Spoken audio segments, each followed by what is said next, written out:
check. Students, just check I'm live. देखो आवाज audio video are we all good to go. इतला volume वाढवता का थोडा क्लास मधला.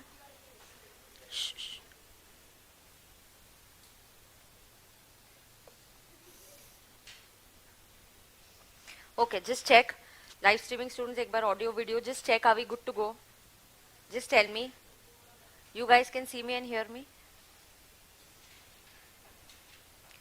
Live streaming. Yes, so very good morning. Yes, concept जो बचा है वो ये करते हैं. So good morning dear students.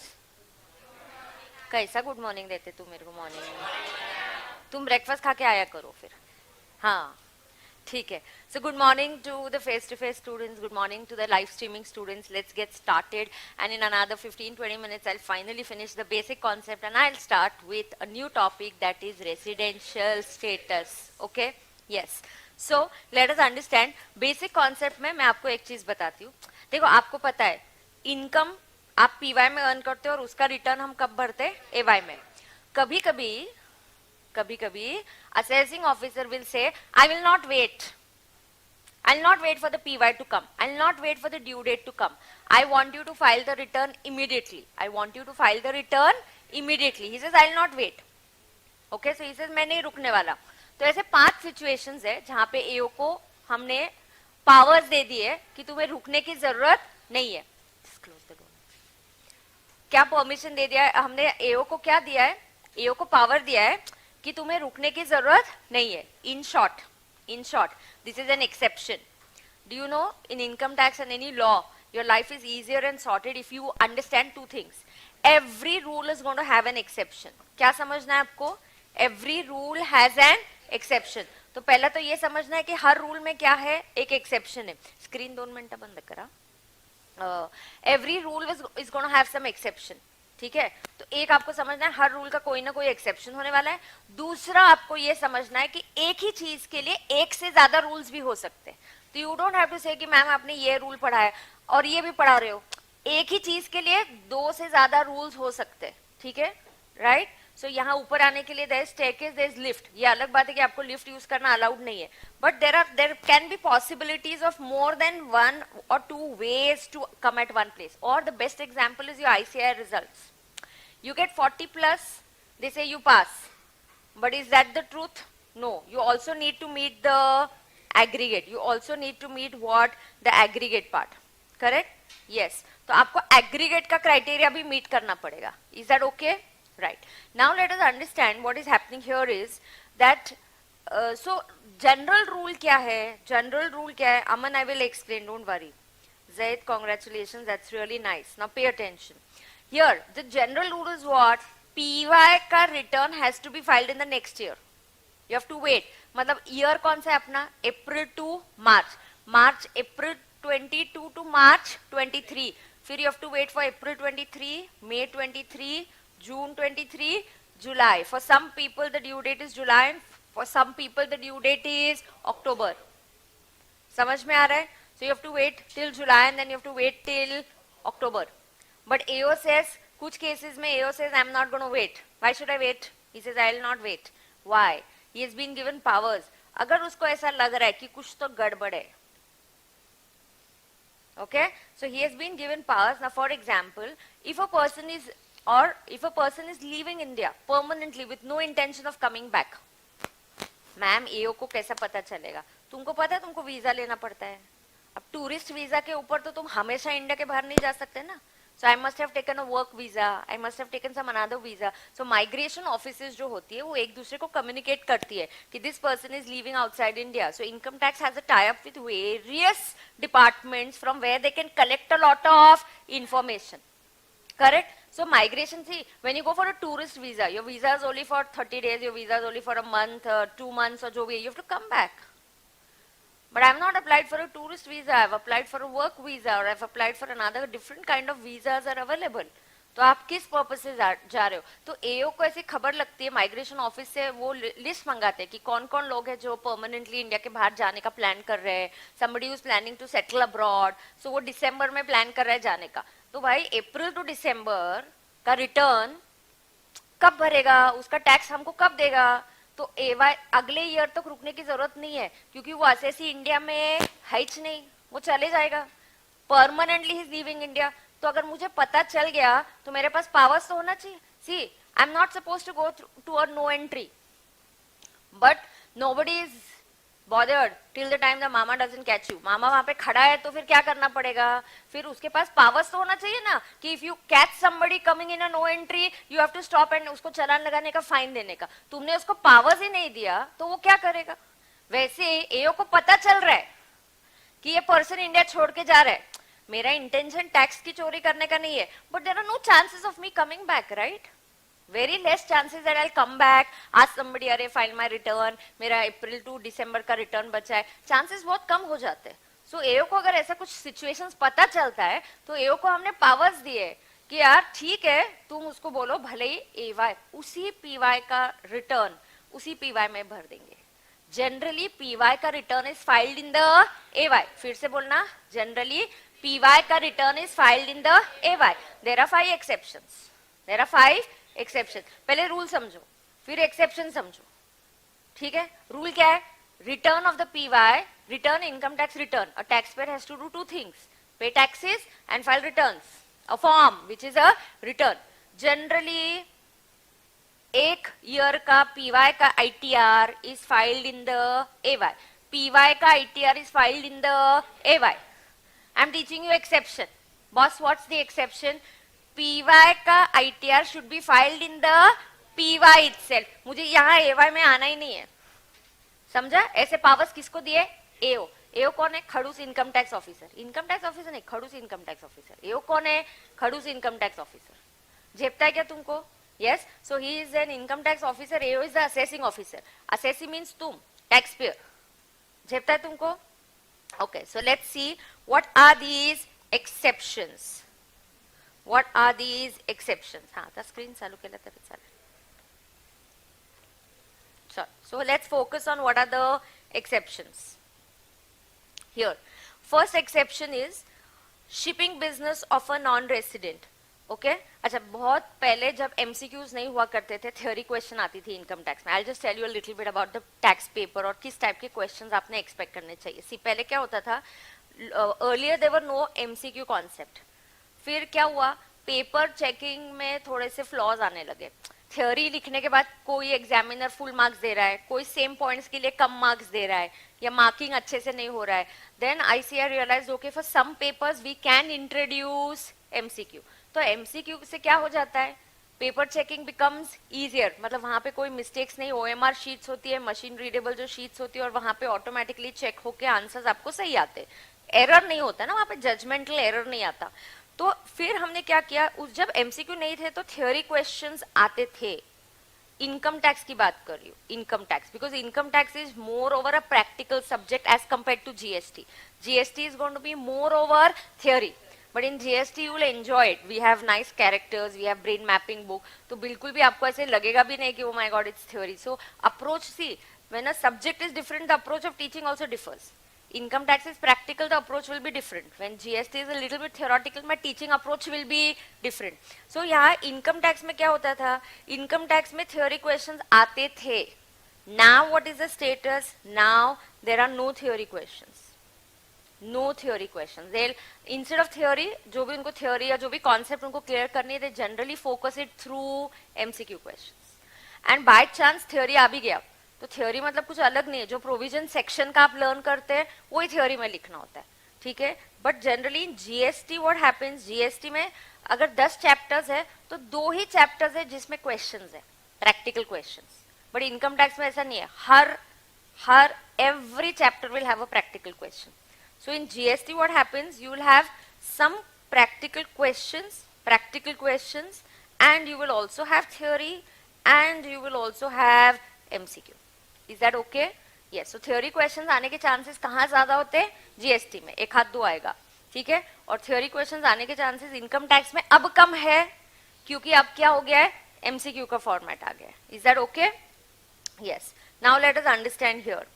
Over here, so first I'll talk, this question has been asked many times as a theory question। but in maybe you can get it as a case, as a conceptual question जैसा, या एक MCQ के question में आपको ये आ सकता है, ठीक है. बट ये इंपॉर्टेंट कॉन्सेप्ट है, you have to learn it. Okay, अगर थियोरी क्वेश्चन आया तो भी कितने मार्क्स का आता है? मैक्सिमम 4 मार्क्स, 5 मार्क्स, उससे ज्यादा नहीं. तो हेडिंग होना चाहिए और हर हेडिंग के नीचे 2-2 पॉइंट्स आपको लिखते आने चाहिए. तो पहला point, cases where income of PY will be assessed in PY itself. Oh my God, PY का income will be assessed in PY itself. Generally PY का income is assessed and the ITR is filed in the AY. There's an exception. Now पहला exception क्या है? NR. NR is coming to India. NR is non-resident. He doesn't live in India. आज वो खुलासा हो जाएगा ma'am, आखिर वो रेसिडेंट क्या है और वो एनआर क्या है. We all are very eager to know that, and today I am going to start with the topic of residential status. तो बेटा देखो, आप ये समझ के लो कि एनआर माने वो इंडिया के बाहर रहता है. He is doing a shipping business. So the ship is coming to India. He picks up passengers. The ship, it could be a shipping company, it could be any person. Is a non-resident. Non-resident could be anybody. It could be a company, it could be a firm. It's a shipping, into a shipping business. NR doing what? Shipping business. ठीक है? तो NR shipping business कर रहा है. He is coming to India. India में आने के बाद उसने पैसेंजर्स को पिक कर लिया, गुड्स वगैरह जो भी है वो सब पिकअप कर लिया. So he picked up passengers, he picked up goods and everything, and he wants to leave India. When he leaves India, there's a rule. First of all, आप इंडिया जब छोड़ के जाओगे तो कुछ परमिशंस वगैरह लेंगे. ऐसे you can't enter the Indian ship. Just like that, you can't go out. Indian water ऐसे आप enter नहीं कर सकते. So there are rules and permission. So when I grant you permission, there's one important condition that this shipping business वाला जो NR है ना बेटा, उसने अपना टैक्स पे करके फिर ही इंडिया के बाहर जाना है. टैक्स पे करके, सुन के लो, मेरे को पता है तुम बोलोगे मैम तुम मुद्दे से हट रहे हो. तुम बोल रहे हो मैम वो टैक्स कैसे पे करेगा. उसका सोल्यूशन है मेरे पास. पहले तुम कॉन्सेप्ट को समझो. कॉन्सेप्ट ये बोल रहा है कि एनआर इंडिया मेरे साथ, क्या एनआर किधर जा रहा है? इंडिया छोड़ के जा रहा है. एनआर क्या बिजनेस कर रहा है? Shipping business. बॉस मेरे को गारंटी नहीं है ना ये एनआर फिर से इंडिया में आएगा कि नहीं आएगा. अगले साल ये उसका बिजनेस ही बंद हो गया, कोविड आ गया, आएगा इसने इंडिया में. उसने डिसाइड कर दिया रूट चेंज करेंगे, इंडियन कस्टमर्स नहीं चाहिए, I will do business in somewhere other part of the world. Anything can happen. Ma'am why is he paying tax in India? Because he is earning income in India. You know, there's a concept called as Indian income. क्या concept पढ़ाऊंगी आज आपको? Indian income. बेटा if you earn Indian income ना, मतलब तुम India में आके पैसे कमा रहे हो, इंडियन इनकम कमा रहे हो, तो बॉस इंडिया में टैक्स तो देना पड़ेगा. तो इंडिया में टैक्स तो देना पड़ेगा. So I am earning Indian income, I will have to pay tax in India. I will have to pay tax in India. Is that clear to everybody? Yes, so this person has to pay tax in India. Ma'am लेकिन अभी तो वो shipping business कैसा पे करेगा? Income tax वो भी पता है. ये जो तुमको मन में सवाल आ रहे हैं ना, तुमको तो 4 दिन हो गए टैक्स पढ़ के. इनकम टैक्स एक्ट कितना 1961 का है, समझ के लो. तुमको कितने दिन हो गए टैक्स पढ़ के? 4 दिन. और तुमको मन में सवाल आ रहा है ना मैम वो कैसे पे करेगा? ये 1961 वाला एक्ट है, उसको भी ये सवाल आया, उसने जवाब दे दिया है. जवाब ये है कि एनआर, तुम्हारा इनकम एस्टिमेट करोगे. Estimate. You will estimate your income as 7.5% of the total collection. Government ने, इनकम टैक्स ने सर्वे किया, देखा कि जनरली शिपिंग बिजनेस में कितना प्रॉफिट होता है, नेट प्रॉफिट क्या होता है, और उन्होंने देखा कि लगभग 7 से 8% का प्रॉफिट होता है. मतलब जितना भी आप, अच्छा इनका कलेक्शन क्या होता है मुझे बताओ. कलेक्शन क्या होता है? फ्रेट ना, टिकट प्राइजेस. टिकट प्राइस मतलब फ्रेट के पैसे. तो ये क्या कलेक्ट करते हैं? पैसेंजर से टिकट कलेक्ट करेंगे, गुड्स को एक जगह से दूसरी जगह, किसी के गुड्स को कुरियर करना होगा तो शिपिंग चार्जेस होंगे, तो फ्रेट बोलते हैं इसको. Okay, freight is the transportation charges. तो इसका जो फ्रेट है ये कलेक्शन होगा. फ्रेट का 7.5% इनकम माना जाएगा. उस इनकम का जीटीआई होगा वो इनकम आपका फिर एनटीआई, उसके ऊपर एनआर के रेट्स के हिसाब से टैक्स, और उतना टैक्स उसको कैलकुलेट करके देना पड़ेगा. जब एनआर शिप लेके इंडिया में आएगा तभी नहीं उधर बोलेगा हाँ 10 का है कि ये टिकट है, ऐसा है, वो बैठ के वहां पे टिकट शाउटिंग नहीं करने वाला है. The passengers and train, the ship is already booked, so he already knows the freight. He has to just consult a chartered accountant here, tell him estimate my income, pay my taxes, give me that proof that my taxes are paid, then only the customs officer will give me clearance, then only he will let my ship go. Generally when they come to India, before coming to India only they must have paid their taxes and completed all the compliances. नहीं तो वो ship उधर अटक जाएगा ना। Officer बोलेगा नहीं नहीं मेरे पास डॉक्यूमेंट आया ही नहीं है, मैंने देखा ही नहीं है, तुम 4 दिन रुको, उसका फ्यूल कॉस्ट, पैसेंजर्स थोड़ी रुकने वाले उधर उसके लिए।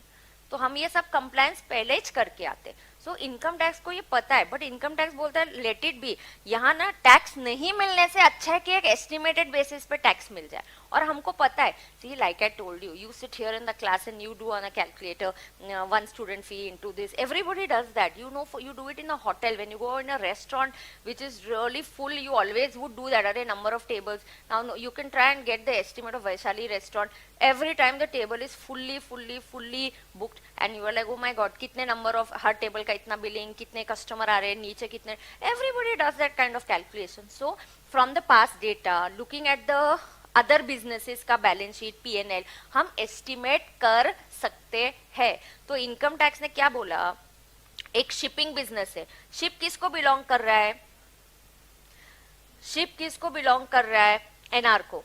हाँ, तो शिप किसको बिलोंग कर रहा है बेटा, एनआर को। It carries passengers, livestock, mail, goods shipped, okay, it is carrying this passengers और मेल्स जो भी है goods. The ship can leave India only when the tax has been paid. कब शिप इंडिया छोड़ सकती है, only when the tax has been paid. 7.5% of the freight is not tax. No. What mistake students do? Income will be estimated as 7.5% of freight. Freight is मतलब उनका total collection. ये income है, इस income पे calculate tax. झेपता है क्या? Calculate tax and pay it. That's it. So NR the shipping business can't say नहीं India में तो रूल है पीवाई का हम आराम से अगले साल करेंगे, नहीं तुम्हारे लिए नहीं है वो एप्लीकेबल, तुम कौन है, तुम एक्सेप्शन में कवर्ड है, you are covered in the exception. झेपा क्या, इस पे क्या क्वेश्चन आएगा, right down the cases where 5 exceptions where income of PY is assessed in the PY itself. First exception is NR doing shipping business who comes to India. They have to estimate their income at 7.5% of the freight collected. On that income, calculate tax and pay it. खत्म, इतना ही पूछा है। आपको NR का taxation नहीं सीखना है, वो सब हमको कब सीखना है, फाइनल में। फाइनल में NR, अभी अपन किस पे फोकस करने वाले, रेसिडेंट्स पे ज्यादा करके, ठीक है। झिपता है क्या तुमको, तो एनआर का जो भी रूल होगा उसके हिसाब से टैक्स कैलकुलेट किया जाएगा और टैक्स देना पड़ेगा। तो तुम्हारे मन में जो डाउट आ रहा था मैम हमको कैसे पता चलेगा इनकम कितना, ये ऐसे estimate the income to be 7.5% of the freight collected. Generally shipping businesses का इतना ही प्रॉफिट होता है। I can tell you, you know doctors, I have so many clients और doctors, I can tell you doctors generally professionals ना, doctors generally have a profit net profit ratio of 60%, 70%. What is their expenses? Nothing. I have a doctor who is a surgeon, a heart surgeon.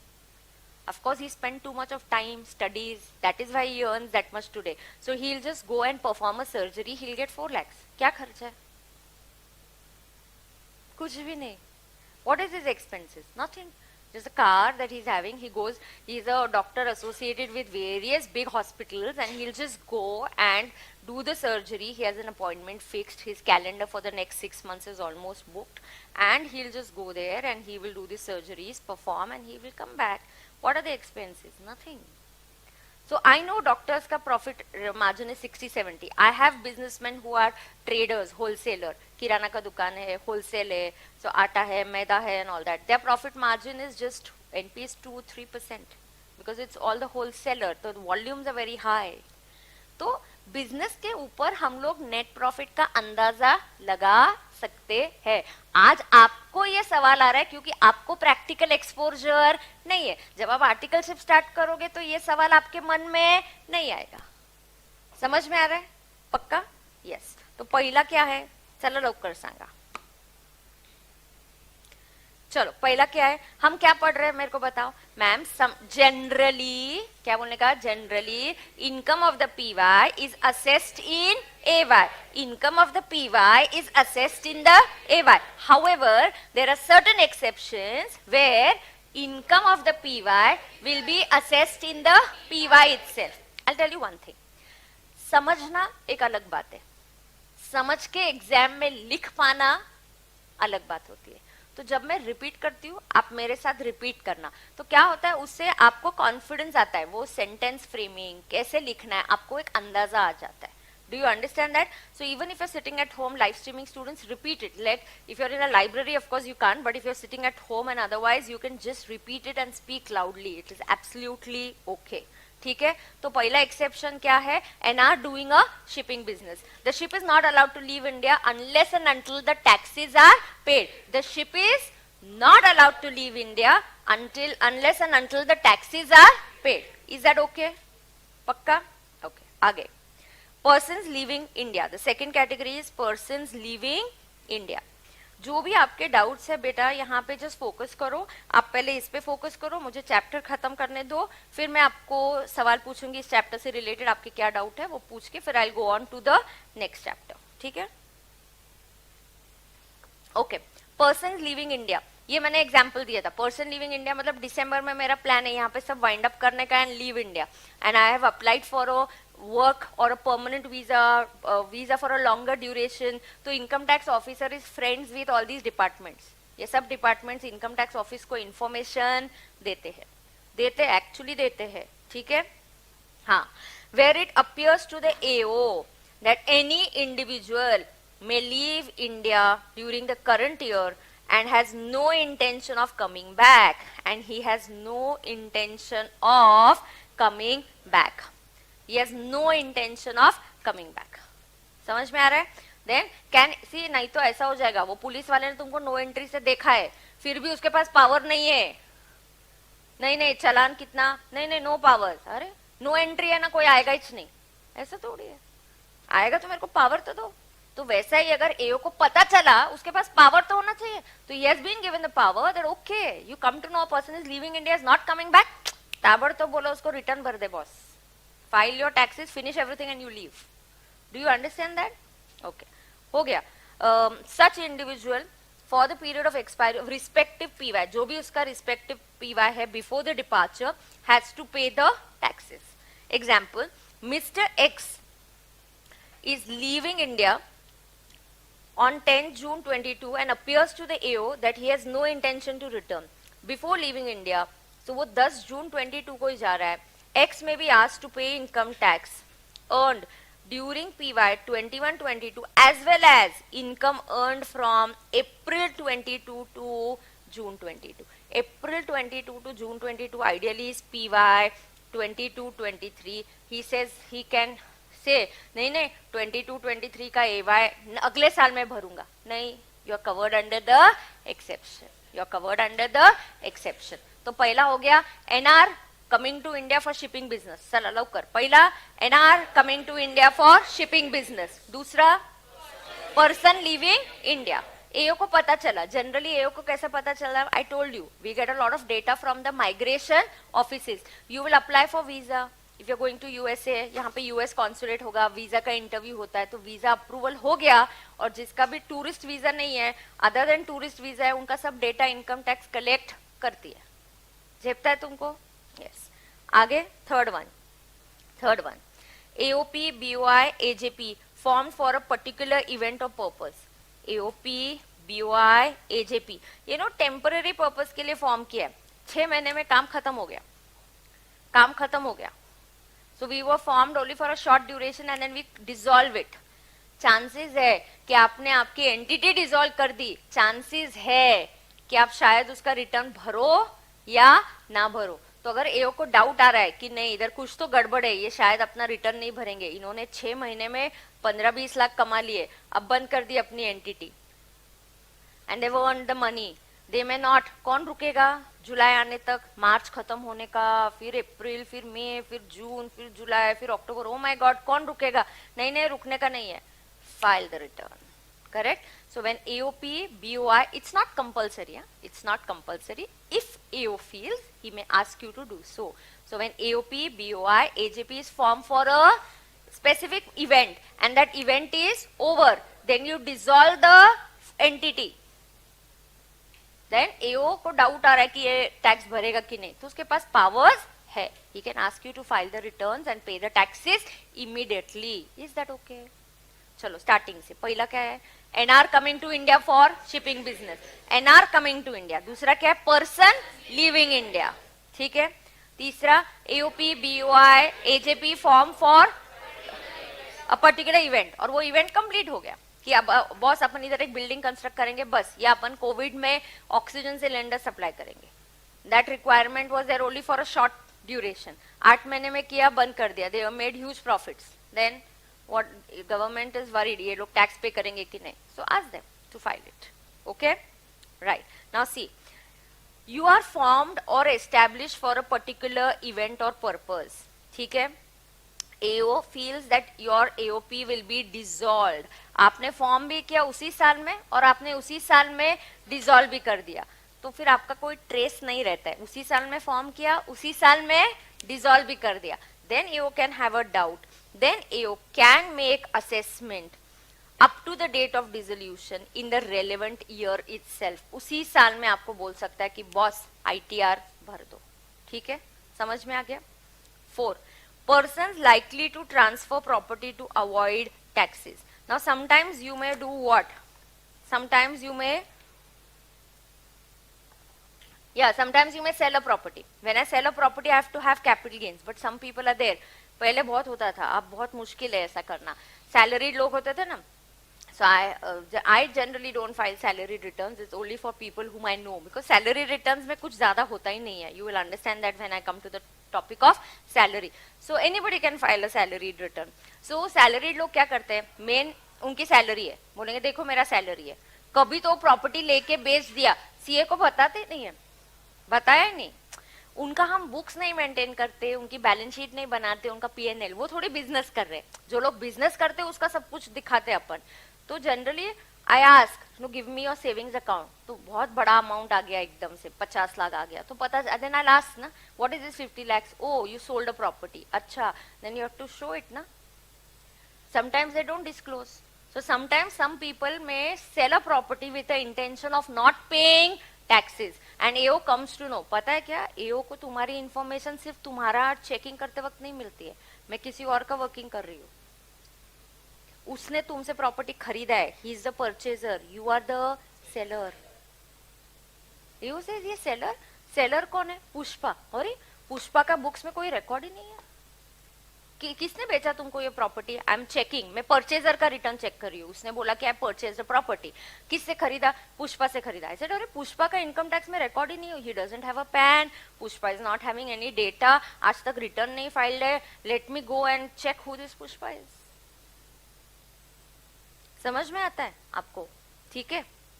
सो ऐसा भी हो सकता है that a person is selling a property with no intention of paying taxes. Intention ही नहीं है tax पे करने का, और एओ को पता चल गया, वो ताबड़तोड़ आएगा और बोलेगा देखो तुमने ये प्रॉपर्टी बेची है, तुम्हारा 10 लाख का गेन है, इस पे टैक्स पे करो, बात खत्म करो. Can he make you do so? Yes. So when a person is likely to transfer a property with the intention of avoiding taxes. So a person is likely to sell, transfer, dispose any asset, and he is going to avoid payment of liability. AO can ask him to file the returns immediately in that PY itself. Is that okay? And last, discontinued business. Same. ये नहीं हुआ क्या? कोई AOP BOI was formed only for a particular event. वैसे ही अगर तुमने business discontinue कर दिया, एओ को लगता है नहीं नहीं बिजनेस डिसकंटिन्यू किया, फिर ये गारंटी नहीं है भरेगा कि नहीं भरेगा बाद में आईटीआर. सबका ये कंपलसरी नहीं होता. एओ को लगा तो आपको बोल सकता है कि नहीं इमीडिएटली फाइल करो. So where a business is discontinued in a particular year, then whatever is income from the PY till the date of discontinuance, AO can ask you to file the return in that year itself. Is that okay? So what are the 5 exceptions? Come on. What are the 5 exceptions? 1. NR coming to India for shipping business. Person leaving India. तो एक India में आ रहा है, एक India से बाहर जा रहा है. Second. Third. AOP, BOI, AJP form for a particular event. इसी के सिमिलर कौन सा है? Discontinued business. सीक्वेंस थोड़ी जरूरी है, एक फ्लो डेवलप करो तो याद रहता है एग्जाम में. 1 2 3 4 सीक्वेंस जरूरी है क्या? Not at all. So AJP BOI form for a particular event, उसके साथ ही सिमिलर उसका छोटा भाई है और बिजनेस इज डिसकंटिन्यू. खत्म. 4 तो हो भी गए आपके. And 5th is transfer of property to avoid taxes. Done. So these are the 5 exceptions where income of the PY should be taxed in the PY itself. ये था कॉन्सेप्ट नंबर 6 विच मैंने कल पेंडिंग रखा था। बस अभी एक और छोटा ही कॉन्सेप्ट पेंडिंग है। So concept number 6 is done and with exam view point बोलेंगे तो ये लर्न करना चाहिए। तो ये क्या करना चाहिए बेटा आपने, you have to learn this concept, but like I told you don't learn the concept of difference between direct and indirect, वो बिना लर्न किए भी आप लिख सकते हो, है ना, वो नहीं लर्न करना, बट ये लर्न करना है क्या, यस ये लर्न करना है।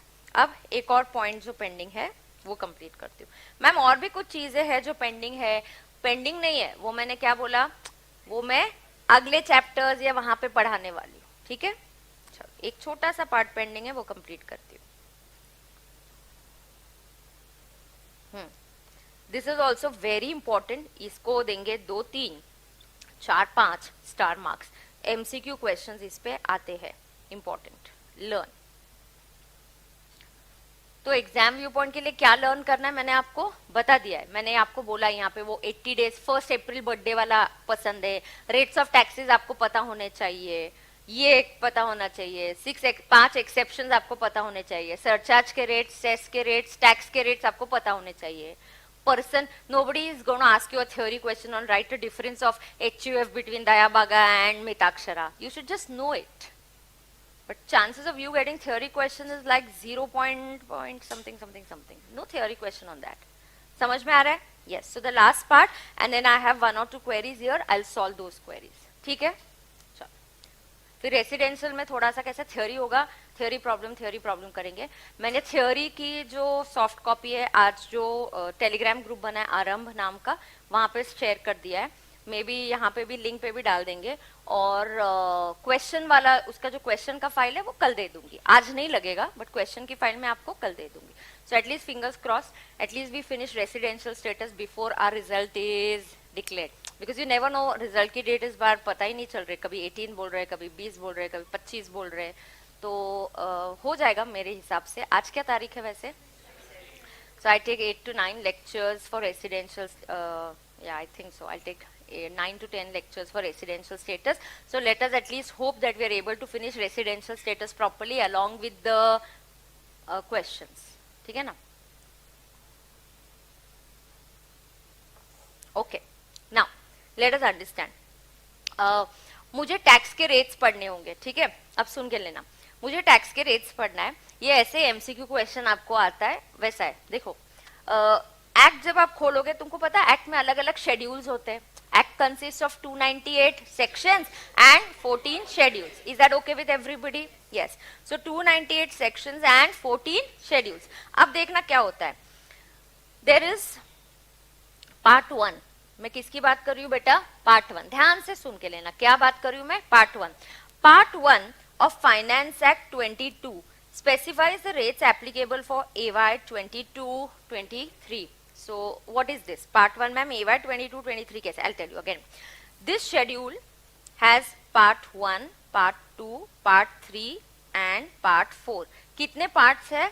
Part 1, part 2, part 3, part 4. Okay?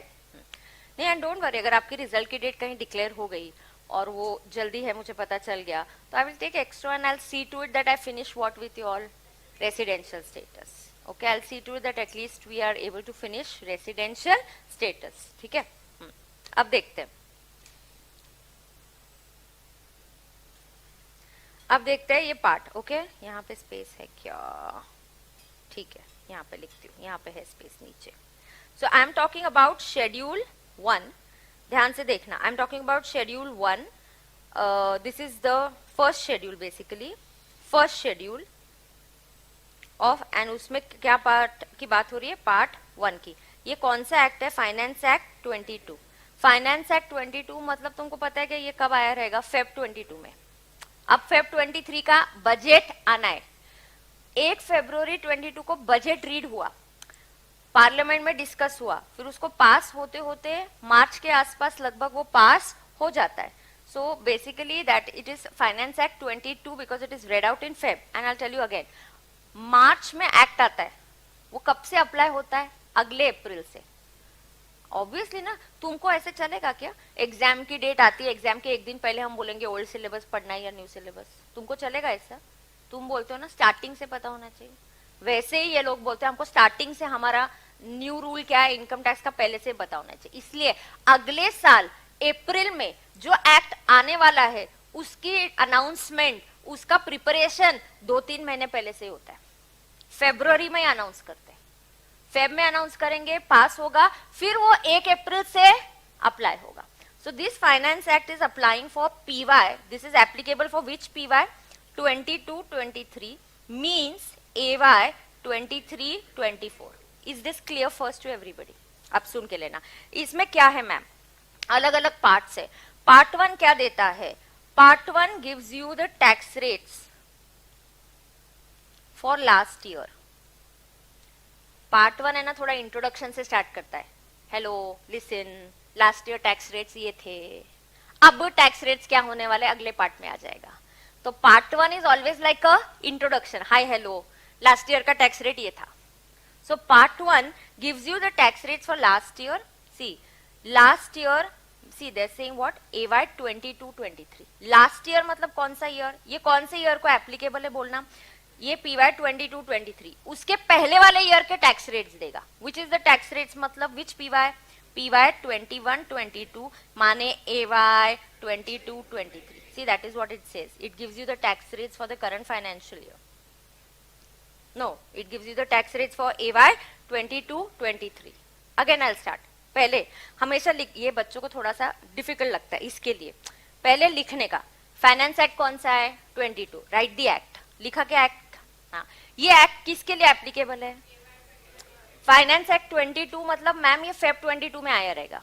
Feb 22 के बाद मार्च 22 खत्म हो गया। अच्छा, मतलब this is act applicable from 1 April 22 to 31 March 23। That means it is applicable for PY 22-23। लिख के लेने का, बिंदास लिखने का, ऐसे किसी ने जंप करने को नहीं बोला, एकदम से आंसर याद आना चाहिए। Nobody is saying, go step by step, right down the act, write down it is applicable for which PY. It's applicable for PY 22-23 means AY 23-24. Part 1 starts from last year, not this year. Part 1 is last year. So last year क्या होगा? अगर ये साल PY 22-23 है तो last year क्या होगा? PY 21-22. So part 1 gives you introduction, means it is for PY 21-22 means AY 22-23. So part 1 gives you tax rates for the last year means PY 21-22 means AY 22-23. Is that okay? Okay. Part 2 क्या बोलता है? अब सुनते हैं part 2 के बारे में। Part 2 gives you the TDS rates at which tax is to be deducted at source for the current financial year. So it gives you TDS rates. Do you know आपको TDS कट करना होता है? मैं जब आपको salary दूंगी ना, मुझे एक्ट बोलेगा कि TDS कट करके देना, तो क्या रेट से कट करूं, कितना कट करूं, इसके रेट्स कहाँ है? पार्ट 2 में। सो TDS के rates are given in part 2। Okay, TDS के rates are given in part 2। TDS rates into bracket other than salary. अब ये सब करंट ईयर का चालू हो गया। ये TDS रेट्स कौन से ईयर के हैं मैम? Current year. सिर्फ एक ही पार्ट लास्ट ईयर के लिए डेडिकेटेड है, एक ही पार्ट। सिर्फ पहले पार्ट 1 में कुछ इंट्रोडक्शन होना चाहिए ना, hi hello what is your tax rates of the last year, this was last year, अब नए रेट समझ के लो, ऐसा। सो PY 22-23 स्टार्ट हो गया। अब पार्ट 3 में क्या है?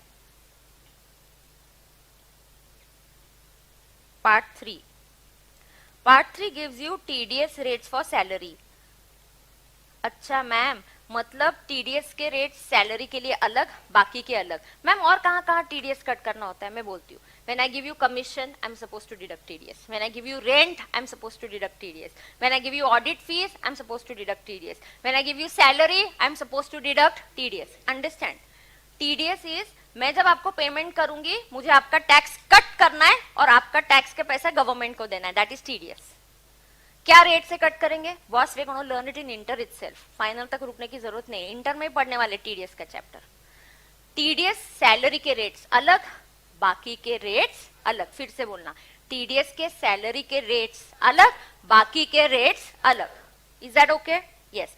सो पार्ट 2 क्या देता है? Part 2 gives you TDS rates other than salary. Part 3 gives you TDS rates of salary, which is also the tax rates. TDS rates of salary is also the income tax rates for PY 22, 23.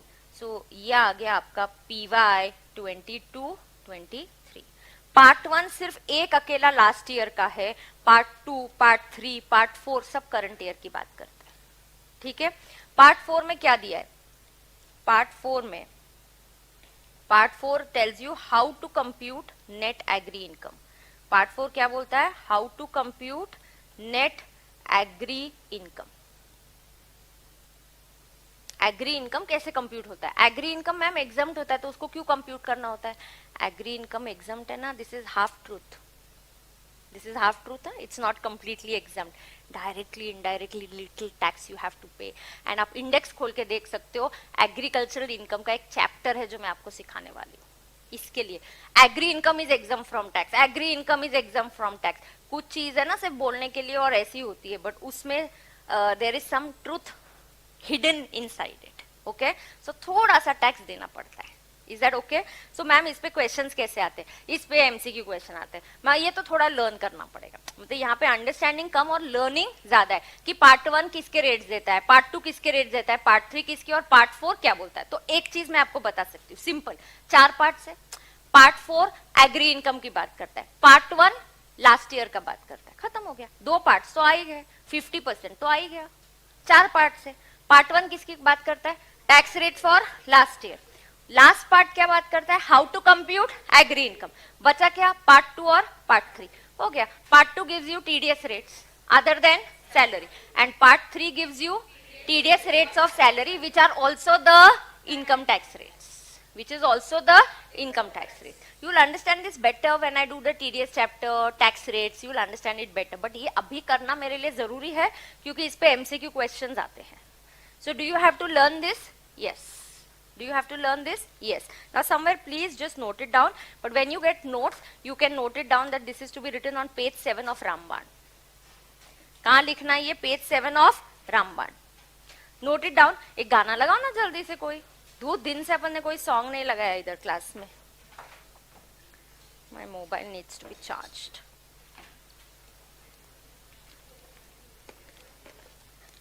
कोई लगा रहा है कि नहीं लगा रहा है? जल्दी लगा.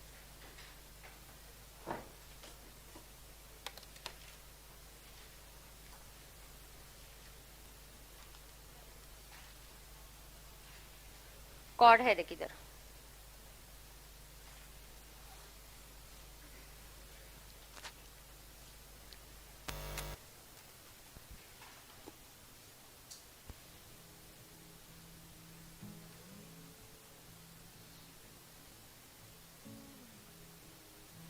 कवर है क्या?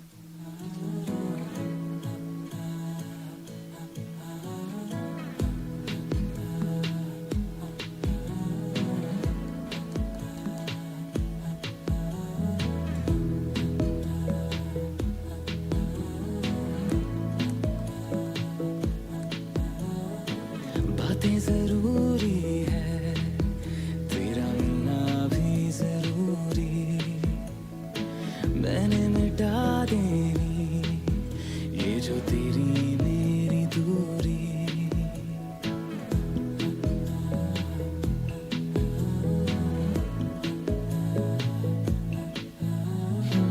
बातें जरूरी है, तेरा मिलना भी जरूरी. मैंने मिटा देनी ये जो तेरी मेरी दूरी. झूठी है वो राहें सारी दुनिया की, इश्क जहां ना चले. तेरा होना मेरा होना क्या होना अगर ना दोनों मिले. तू पहला पहला प्यार है मेरा, तू पहला पहला प्यार है मेरा, तू पहला पहला प्यार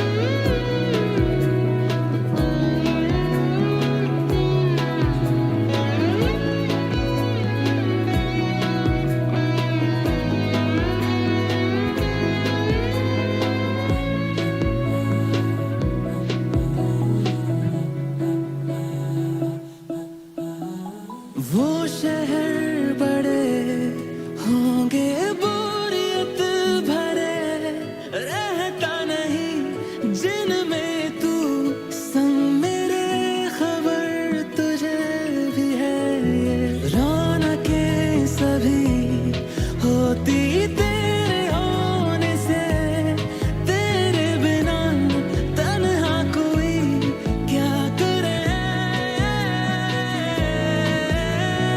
ऐसे सभी शहर Finish writing? मुझको तरस है। Okay. So now let's understand. Did you finish part 1, part 2, part 3 and part 4? Now somebody may again ask, I'll ask you again, why am I having to decide or compute agri income? क्या जरूरत है agri income compute करने की? Agri income तो exempt होता है. हाँ ma'am, exempt होता है. But indirectly we pay some tax. And we are going to learn it in the chapter of agricultural income. That is why part 4 is necessary, which says how to compute agri income. How to compute agri income. Is that okay with everybody? Yes. Okay. Now, let us understand. Shipping business में कौन सा tax rate applicable होगा? NR का tax rate applicable होगा. माने वो individual है तो एनआर इंडिविजुअल का, कंपनी है तो कंपनी का, डोमेस्टिक फॉरेन कंपनी है तो वैसा, वो हिसाब से रेट अप्लाई होगा. ओके. नाउ इस एक्सेप्शन में एक स्टूडेंट का डाउट था, 2-3 डाउट्स है. I will finish that and then I will start with the new topic. चलेगा? आपके कोई डाउट्स है क्या? Face to face students, are you having any doubt?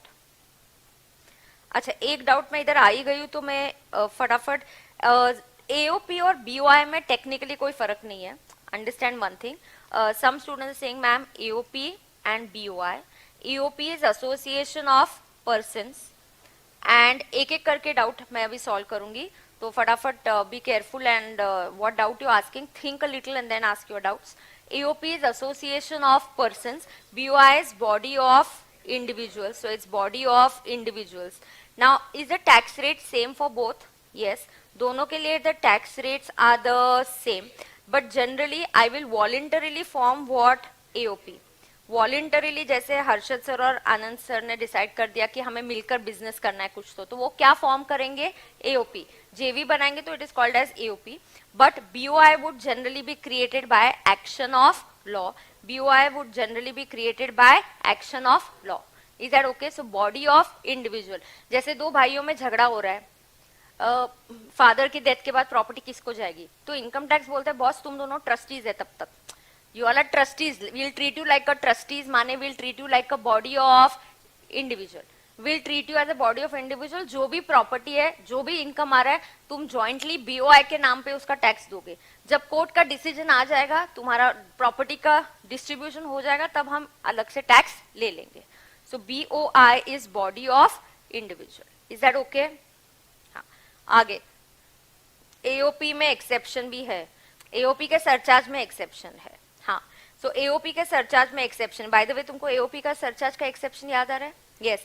Now generally individuals, HUF, AOP, BOI, AJP, what is the tax rate? Surcharge के rates क्या होते हैं? 10%, 15%, 25%, 37%. Do you know this? This is above 50.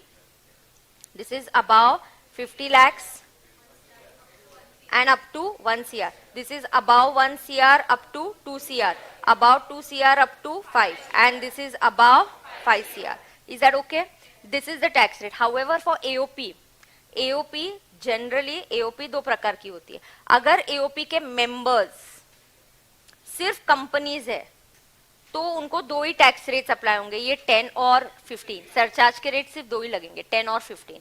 और बाकी के अगर AOP है तो 10, 15, 25, 37, और यहाँ पे 10 एंड 15, ये दो ही लगेंगे. मतलब अबाउट 2 करोड़ ऐसा हो जाएगा. समझ में आ रहा है? 10 and 15. Is that clear everybody? So AOP BOI का डिफरेंस समझा आपको. अभी इसमें से लर्निंग क्या करना है, तो आई थिंक यही डाउट्स पूछे थे किसी ने. एक और स्टूडेंट है, उसने शायद ये डाउट पूछा है कि मैम एनआर के एक्सेप्शन का एक थर्ड पॉइंट बता देती हूँ क्या है उसमें.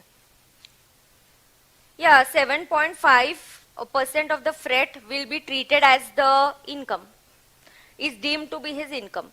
तो थर्ड पॉइंट यही है ना बेटा, इनकम हम प्रिज्यूम करेंगे और इनकम प्रिज्यूम किया जाएगा 7.5% of freight collected by him. वो जो भी फ्रेट कलेक्ट करेगा उसका 7.5% इनकम होगा, उस इनकम पे टैक्स कैलकुलेट करेंगे. Are you going to get any practical questions on this concept 6? No, concept 6 is theory. Is that okay? Yes. Now what kind of questions ma'am, what should we learn? अभी हमारा basic हो गया, हमने क्या करना चाहिए? First you should learn all the headlines of the basic that I have given you. One. उसके बाद you should definitely know all the tax rates. You should know these exceptions. PY का income is tax in PY. You must know the concept of 1 April वाला birthday. Directly indirectly वो कहीं तो question में आ जाता है, डायरेक्ट इनडायरेक्टली आता है वो कि mister X celebrated his 60th birthday on, और he celebrating his 59th birthday on 1 April 22. इस टाइप का इनडायरेक्ट एडजस्टमेंट आता है. समझ में आ गया? वो पार्ट 1, पार्ट 2, पार्ट 3, पार्ट 4 वो आया तो कभी तो भी उस पर 1 मार्क का क्या आ सकता है? एमसीक्यू क्वेश्चन आ सकता है. टैक्स रेट सबके आपको पता होना चाहिए, सरचार्ज के रेट्स और सेस के रेट्स, रिबेट के रेट्स आपको पता होने चाहिए. मार्जिनल रिलीफ भी पता होना चाहिए. So that's all.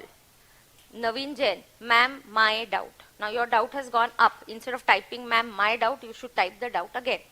Let me search your doubt. Wait, Naveen. Ma'am house को सेल करके तो गेन होता है, उस पे भी टैक्स लगता है क्या? हाँ, कैपिटल गेन्स में आता है वो. दिस इज अ हाजमोला क्वेश्चन नवीन. हाउस को सेल करोगे तो one time receipt, capital gain. कहाँ सीखेंगे हम? कैपिटल गेन्स के चैप्टर में. Give me a thumbs up now. So are we all done? So start करो अगला chapter. Ready? All set for the new topic finally? Yes. अच्छा, should I take the test tomorrow?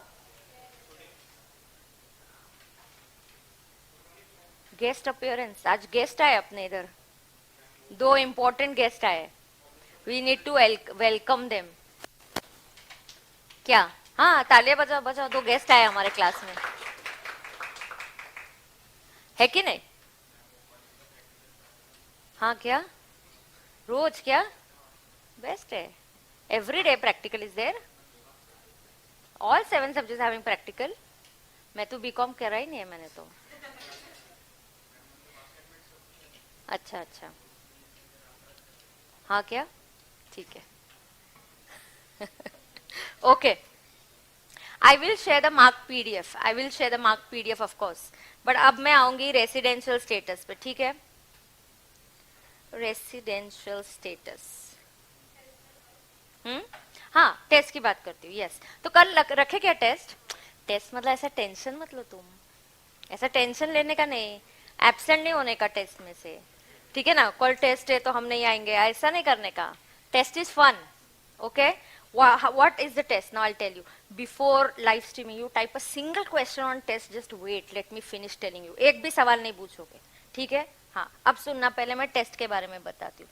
I will be taking the test on an app which is Kahoot. तो ma'am हमको download करना पड़ेगा क्या? No. हमको download करना पड़ेगा क्या? No. What we'll do? I'll tell you. जो लोग फेस टू फेस में मेरे सामने बैठे हुए हैं, they need a mobile phone or a device, a laptop, any mobile phone. It could be iPhone, it could be Android, anything. पहले तुम्हारा सवाल आने से पहले मैं बोल रही हूँ, एंड्रॉइड भी चलेगा, और किसी का कॉलेज प्रैक्टिकल होगा तो तू वहां से भी टेस्ट दे सकता है. It's not necessary you have to give test from here. You can write this test from anywhere.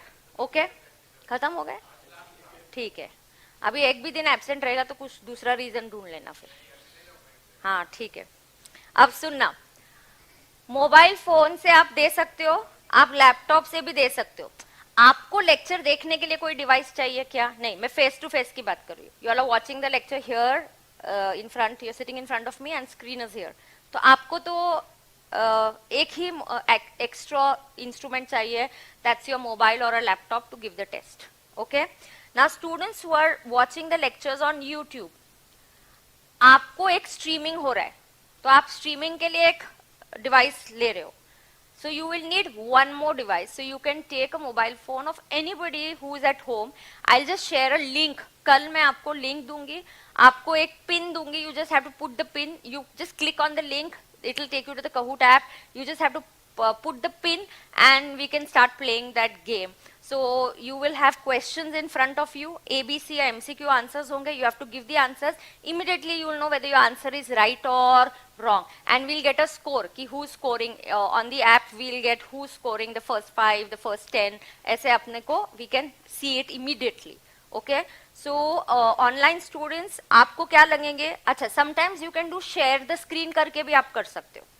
So either you need 2 devices, one to watch the lecture, मतलब यूट्यूब पे लेक्चर देखने के लिए, plus another to give a test, और you can share the screen. If you are able to do that, you can share the screen also.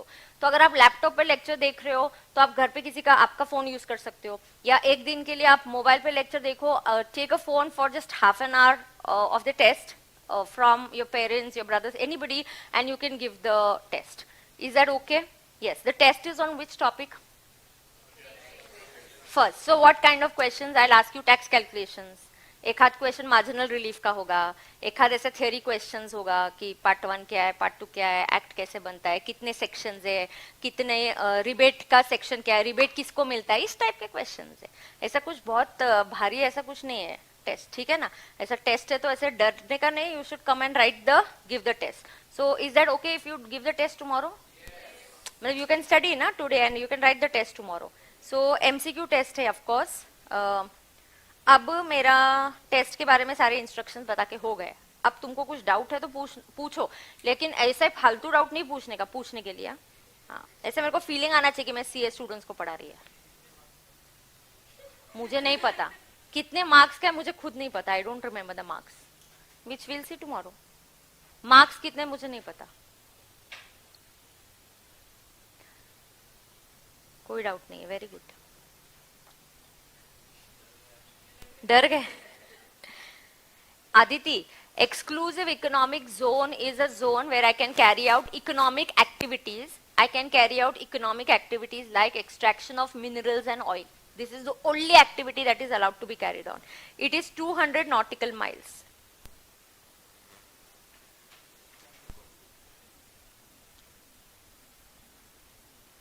Undisclosed, Aman, yes, you will add it that way. Are we done? Done, eh? I'll start with a new topic. Residential status. Okay. Every new topic in income tax gives you a new chance. That if you missed out on anything and you have left out on a topic, कुछ आपका छूट गया है, तो ये आपका फिर से एक नया चांस है to cope up and cover up again. कि एटलीस्ट हर नया टॉपिक आपको एक चांस देता है इनकम टैक्स में. हर नया chapter, generally they not link to one another. Only what is common is tax calculation. Generally one topic to another topic is not going to be linked. So every chapter gives you a fresh chance to, अगर आपसे कुछ backlog हो जाता है, गलती हो जाती है, आपने मिस किया, ध्यान नहीं दिया, आप क्लासरूम में बैठे हैं लेकिन डिस्ट्रैक्शंस है, तो जो भी है, here is your chance to make this chapter as a strength. हर चैप्टर के टाइम आपने स्टार्टिंग के टाइम सोचना चाहिए, बस this chapter I am going to make it my strength so that PL के टाइम मुझे तकलीफ नहीं होनी चाहिए. समझ में आता है? तो हर चैप्टर आपको वो टाइम देता है. तो हर चैप्टर के स्टार्टिंग में से you have to first come to the class with lot of positivity. You have to come here and say no I am liking this subject, I love the subject, it's not big, it's vast. Oh my God, if you keep saying tax is vast, मैं ही आपको बोलूंगी tax बहुत vast है, इतना है, तो तुमको डराऊंगी तो कैसा चलेगा? तो ऐसा नहीं होता. हम क्लास में जनरली क्या बोलते हैं? Tax is easy. क्या बोलने का? Tax is easy, tax is scoring and tax is मज्जा. क्या बोलने का? Tax is easy, tax is scoring and tax is मज्जा. That's what you have to say. If you don't believe it, how will it happen? If you keep saying it's vast, then it will be vast. You have to believe that it's okay, it's manageable, we can do it. फिर बाद में मेरे students ने एक और sentence add कर दिया, ma'am tax is scam. क्या बोलते हो? It's easy, it's scoring, but इतना टॉपिक से it is a scam. But fine, it's manageable, it's nothing very difficult. Okay, you know your entire life is a scam. Like I tell you कि 10th में आपको बोलते हैं बस इतना एक साल पढ़ ले, फिर कुछ नहीं, फिर 12th में पढ़ ले बस, फिर फाउंडेशन. तुम तो अभी आज भगवान को ऐसे ही प्रे कर रहे हैं, बस रिजल्ट आने से भगवान में कुछ नहीं मांगने वाला हो और तुमसे, बस फाउंडेशन पास करा दे. है कि नहीं? ऐसा डील चल रहा है ना आपका भगवान के साथ कि और कुछ नहीं चाहिए, बस फाउंडेशन पास करा दे. हाँ, ठीक है. तो अब हम स्टार्ट करेंगे नया टॉपिक एंड दैट इज, मैंने रेसिडेंशियल स्टेटस का पीडीएफ फाइल ऑलरेडी आरंभ इस ग्रुप पे डाल दिया है. I am very particular about my communication. Okay, so be that very clear, you should know that. And that is I also like students who are very particular about the communication. Your doubts have to be specific, you know, your intelligent doubts होने चाहिए आपके. Not like कि ma'am red pen, blue pen, कितना space छोड़ू, कितने lines की book बनाओ and blah blah blah, all that stuff coming. Okay, let's start. Residential status, मज्जा. अब ध्यान से सुनते. अब देखो, रेसिडेंशियल स्टेटस में हम क्या सीखते हैं? हर चैप्टर एक आपका क्वेश्चन आंसर करता है. Okay, now every chapter from now on that I'll teach you will answer help you. आपकी कोई query, एक question होगा जो answer करेगा. तो ये chapter आपका एक query और एक question answer करता है. Do I have to pay tax in India? What is the question? Do I have to pay tax in India? So if somebody comes to me and says, ma'am, where the concept of MMR can be used? Nowhere right now. Just in basic concept. Just in basic concept. Pranay, I've moved on now. I've moved on to the next topic. Okay? If you have a query, don't disturb in between. Last ke 5 minutes, note down and ask. Don't disturb the flow of the class. Let's go ahead and understand. Residential status का chapter एक question answer करता है. Boss क्या question है? Do I have to pay tax in India? यार because see I may be a businessman who is living in USA, but I come to India and I do a business in India. I buy property in India, I give it on rent, or I have a hotel in India. So boss, I'm earning income in India. So will the Indian government is not wrong in saying, boss, you have to pay tax in India? कुछ गलत है क्या? तुम्हारा hotel India में है कि नहीं? तुम इधर इंडिया में कमा रहे कि नहीं? तो इंडिया में टैक्स देना ही चाहिए. Is there anything wrong? No. But maybe US law says you are a citizen of USA.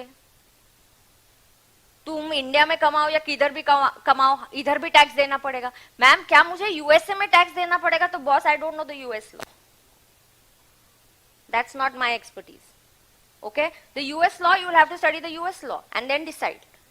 Ma'am, what about the laws if I am a businessman in Dubai? Dubai doesn't have any income tax. Fine, Dubai doesn't have any income tax. They very recently just started with VAT. So they don't have any taxes there. So Dubai mein, I am a businessman, maybe no tax there, but I am in Singapore. What if the Singapore country says इधर भी tax दो और India बोलते इधर भी tax दो? तो क्या मुझे दोनों जगह टैक्स देना पड़ेगा? शायद देना पड़ सकता है. Right now we are not studying the Singapore law. I am not teaching you the US law. Boss, I am teaching you the India law. So I told you the question that you can answer here is, do I have to pay tax in India? I don't know. Do I have to pay tax in USA? How can I decide that? You have to learn the USA law, yaar. How can I tell you about it? Singapore का income tax law अलग होगा, Dubai में laws अलग होंगे, मालदीव्स में कुछ और होगा. तो आपको मैं कौन से सवाल का जवाब देने वाली हूं? Do I have to pay tax in India? That I can answer. Ma'am, but it's unfair. Sometimes I have to pay tax in India also. Sometimes I have to pay tax in another country. इस problem को solve करने के लिए countries, तुमको क्या लगा तुमको 10 minute में रेसिडेंशियल स्टेटस पढ़ के जो सवाल आ रहे हैं वो गवर्नमेंट को नहीं आए होंगे? ऑफकोर्स आए. गवर्नमेंट को भी सवाल आया यार. कभी कभी ये लोगों को बेचारों को डबल टैक्स पे करना पड़ता है. देन दोनों गवर्नमेंट्स, दोनों कंट्रीज साथ में बैठ के एक एग्रीमेंट बनाती है, and that agreement is called as DTAA. DTAA is double taxation avoidance agreement. What is it called as? Double taxation avoidance agreement. तो कभी कभी इंडिया और यूएसए बोलते चलो हम एक्ट तो नहीं बदलेंगे, चलो हम एग्रीमेंट बनाते दोनों में. चलो इंडिया बोलते चल हम नहीं टैक्स लेंगे ऐसे सिचुएशन में, यूएसए बोलते अच्छा हम ले लेंगे. कभी कभी इंडिया बोलेगी हम टैक्स ले लेते, यूएसए बोलते चलो ठीक है हम नहीं लेंगे tax. So they come into an agreement to avoid double taxation. DTAA का कॉन्सेप्ट आप फाइनल में पढ़ोगे, लेकिन ये जानना जरूरी है इंटर में कि यार मुझे इंडिया में टैक्स देना है कि नहीं. ऐसा सिनेरियो होता है. I can teach you any other countries laws. I can teach you the laws of India. I am going to teach you the Indian income tax act. Do you understand this? Yes, people can do that. You can do, if you have a lot of clients in USA, you have companies in USA who are coming here and you want to learn US taxation, or you have you can have a tie-up with a US CPA there and you tell them, the client का तुम US का taxation तुम बताओ, India का part I will do it. This kind of association can be there. ठीक है? Okay, अब सुनना. So, do I have to pay tax in India? ये chapter आपका एक सवाल का जवाब देगा. Do I have to what? Pay tax in India. So do I have to pay tax in India, इस सवाल का आपको जवाब मिलेगा. अब इस सवाल के जवाब के लिए आपको इस चैप्टर को 2 पार्ट्स में डिवाइड करना पड़ेगा. Never study a chapter as whole. जब आपके क्लासेस स्टार्ट हो जाएंगे, बच्चों की सबसे बड़ी क्वेरी होती है, मैम मैं पढ़ाई कैसे करूं? मैंने पूरा चैप्टर थोड़ी पढ़ना है. Pick up a small concept and learn it. अगर आपको रिवाइज करना है, टैक्स रेट्स पिकअप करो, रिवाइज टैक्स रेट रिवाइज करने को 15-20 मिनट लगेंगे, उतना टाइम मिलता है, पूरा बेसिक कॉन्सेप्ट नहीं रिवाइज कर पाओगे. Inter is a different game all together. Your planning has to be different, your approach has to be different. It's not like foundation. ठीक है, अब सुनना पहला तो सवाल यह है, do I have to pay tax in India? Now I am going to divide this chapter into 2 parts. You know, do I have to pay tax in India, इस सवाल का जवाब 2 चीजों पे डिपेंडेंट है. सो सवाल क्या है? Do I have to pay taxes in India, ये सवाल है. इसका जवाब, answer is dependent on 2 things. The answer is dependent on 2 things. What are the 2 things? Answer is dependent, one on residential status, कि बॉस आपका status क्या है, आपका रेसिडेंशियल स्टेटस क्या है, और दूसरा what is the income that you earn, the nature of income, कि आप कौन सा इनकम कमा रहे हो. नेचर ऑफ इनकम ये 2 प्रकार का हो सकता है. Nature of income can be Indian income or it can be foreign income. 1 and 2 दोनों को कंबाइन करने के बाद मैं इस सवाल का जवाब दे सकती हूँ कि क्या मुझे इंडिया में टैक्स देना है. मतलब मुझे इंडिया में टैक्स देना है, सिर्फ मेरे इनकम पे डिपेंडेंट नहीं है, मेरे रेसिडेंशियल स्टेटस पे डिपेंडेंट है. So I will divide the chapter into 2 parts. One part will be I will teach you how to find residential status. Second part of the chapter will be what is the nature of income. I will teach you what is Indian income and what is foreign income. Then in third we will combine it, and then we will be able to answer the question, do I have to pay tax in India? I can't answer that immediately. Huh? When can I answer it? When you know residential status, and then when you know nature of income. See, I don't like students कि हम जब chapter पढ़ते हैं और आपको कोई पूछता है कि यार तुम क्या पढ़ रहे हो, रेसिडेंशियल स्टेटस क्या होता है उस चैप्टर में, and you are blank. I don't like it. That is why I am very particular. I tell you, see what is this chapter going to help you. This, अरे इस chapter से हमको ये पता चलेगा क्या मुझे इंडिया में टैक्स देना है या नहीं देना. अच्छा, फिर कब देना होता है? अरे रुक, हमको अभी सीखना है. 2 चीजों पे डिपेंडेंट होता है, एक पर्सन का रेसिडेंशियल स्टेटस और दूसरा उसका नेचर ऑफ इनकम. जब आप आपके पूरे लेक्चर को कुछ सेंटेंसेस में सम अप कर पाते हो, means you and me both are on the right track. I am being able to explain you and you are being able to understand. Both of us need to be on the right track. Is that okay? Yes. So ma'am, tell us first. So let's start with the first part. Beta, what is the first part? What is the residential status? अब residential status अलग अलग होता है. पहले मैं start करूंगी residential status of individual, फिर मैं सिखाऊंगी रेसिडेंशियल स्टेटस ऑफ HUF, फिर सिखाऊंगी residential status of AOP, BOI, firm, LLP and company. झेपता है? चलो, तो पहले स्टार्ट करेंगे किसके रेसिडेंशियल स्टेटस से? इंडिविजुअल. एकदम मजा, एकदम फन वे में, टेंशन नहीं लेना है. Enjoy the learning process. आप टेंशन लेके पढ़ोगे तो आपका लेक्चर अच्छा नहीं जाता है. Don't take tension, understand it in a fun way. Wow, I am going to come to know, do I have to pay tax in India? Okay, so first, what is the residential status? क्या सिखाऊंगी अभी मैं आपको? Residential status.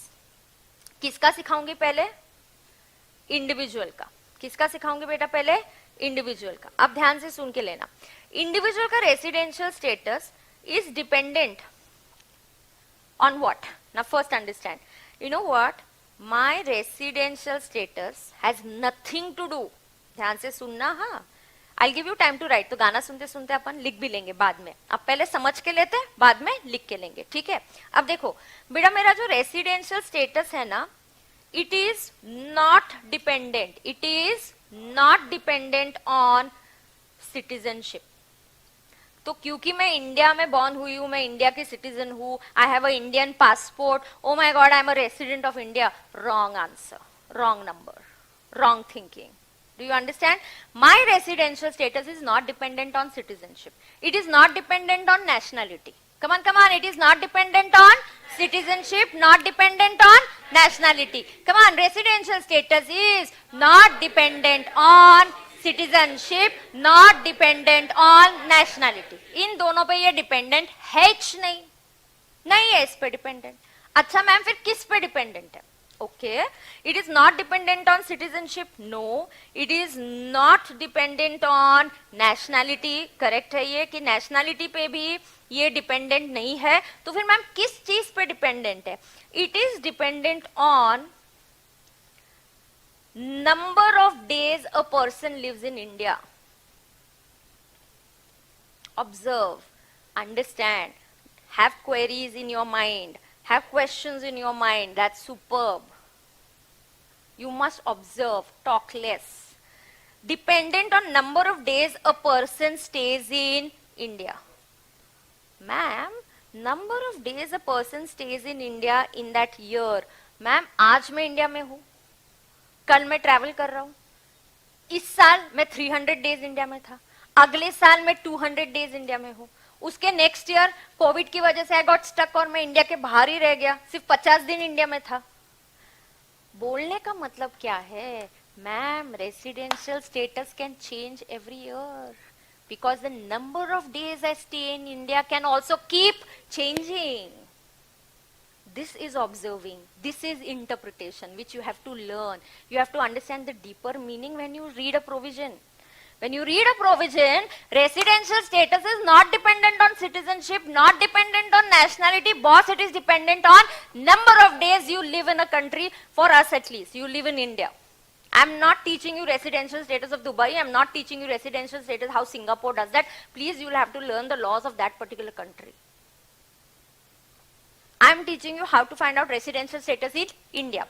It depends upon number of days a person lives in India.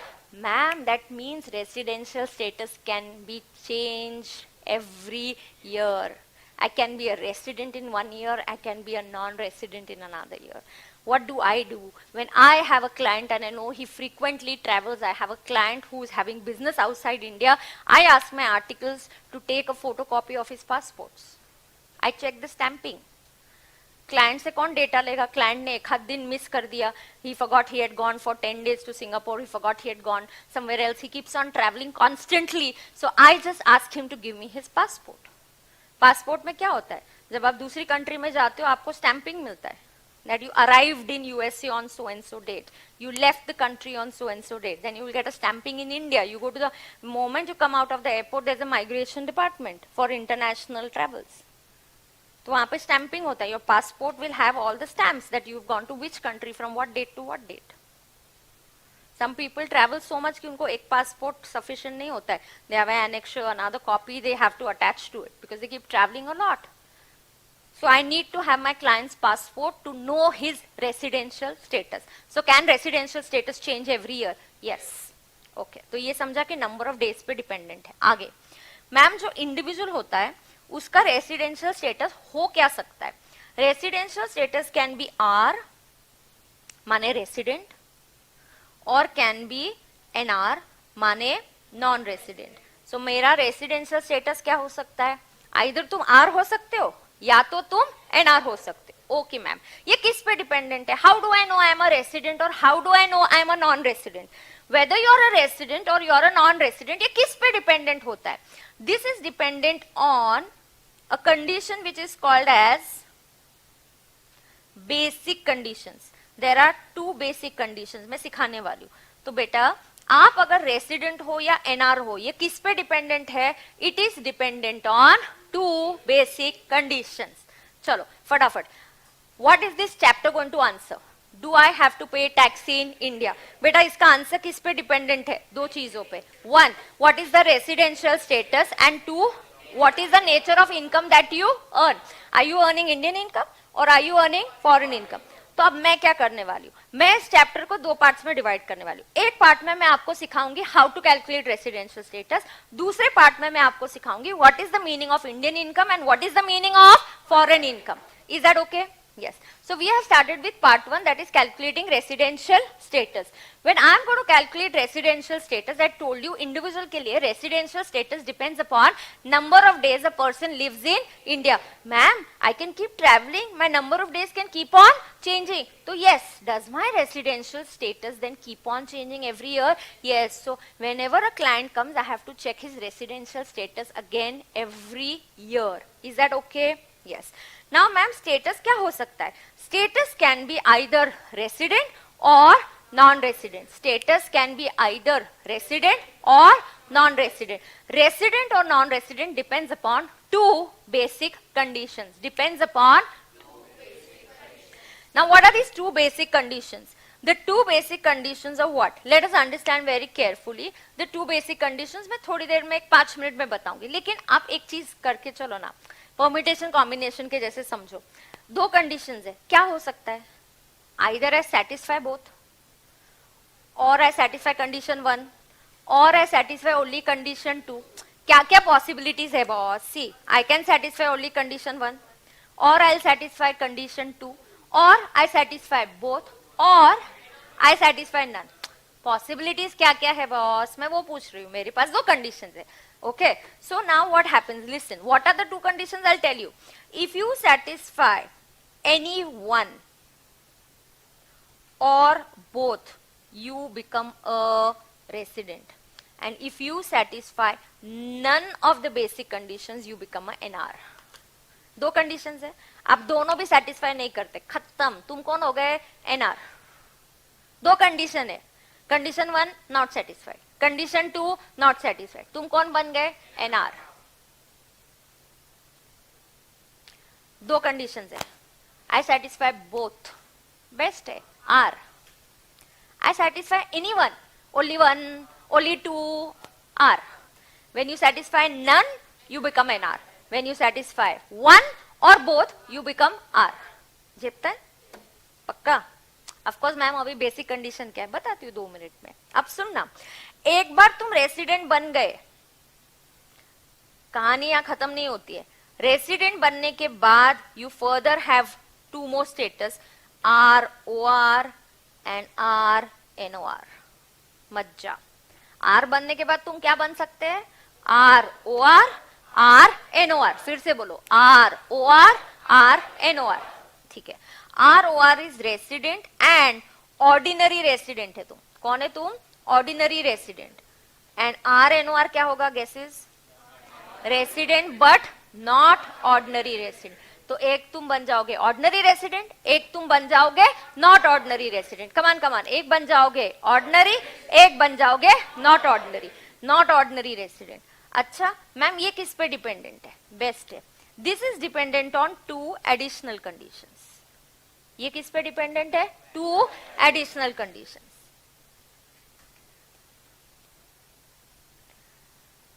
कितनी additional conditions? 2. अब मैं जो एक सेंटेंस बोलूंगी ध्यान से सुनना, बहुत ध्यान से सुनना. सुन रहे हो सब लोग? हाँ देखो मैं एक सेंटेंस बोलूंगी. ऑर्डिनरी रेसिडेंट बनना इतना आसान नहीं है. क्या बोल रही हूँ?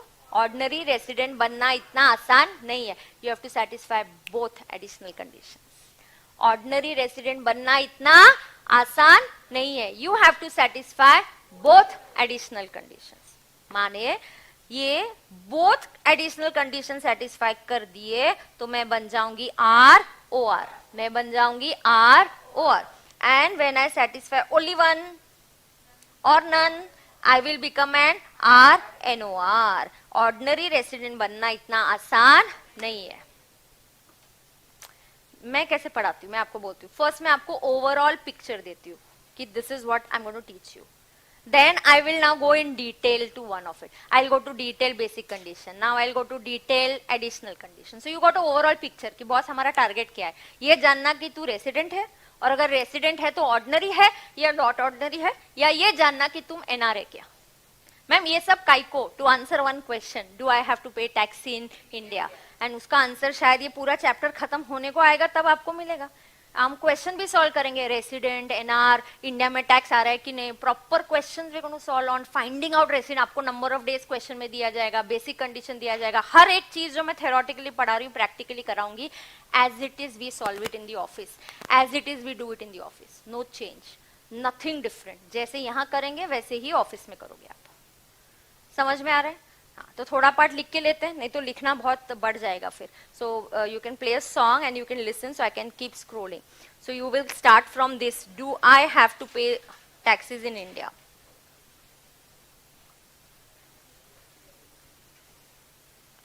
चला लवकर.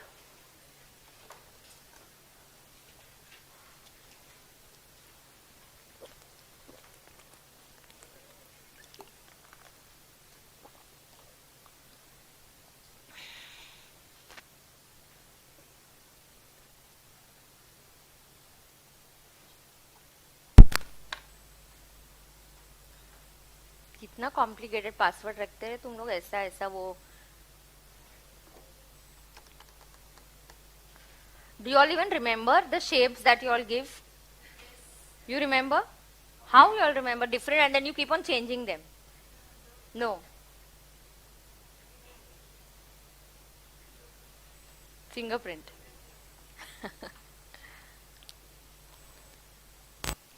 यश की रिक्वेस्ट है कोई मजेदार सा सॉन्ग लगाओ.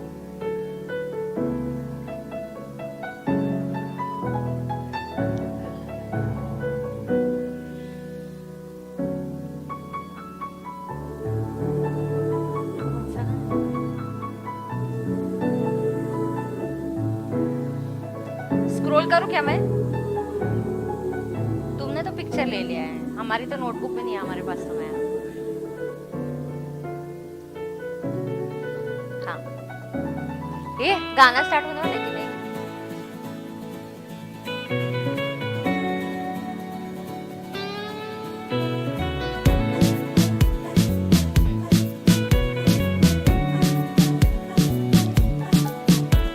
अरे अभी अभी प्यारा सा चेहरा दिखा है,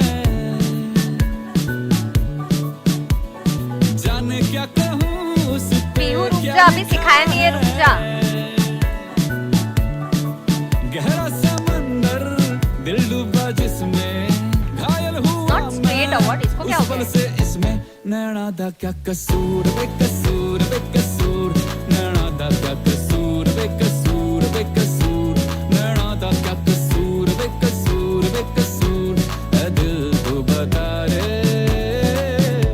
नैना दा क्या कसूर बेकसूर बेकसूर, नैना दा क्या कसूर बेकसूर बेकसूर, नैना दा क्या कसूर बेकसूर बेकसूर, ऐ दिल तो करूं, बता scroll करूं? रे.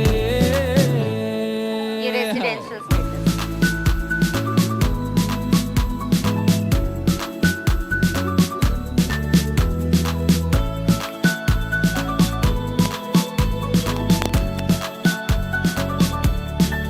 दिल को हजारों बांधे थे धागे, पर पाजी निकला ये हमसे आगे. हुआ क्या है हमको, मेरे पीजीबीपी के नोट्स क्यों चाहिए? इत पल ये दौड़े पीजीबीपी में 11 बजे देने वाले. होनी हो जाए तब नैना जागे. हुआ ये है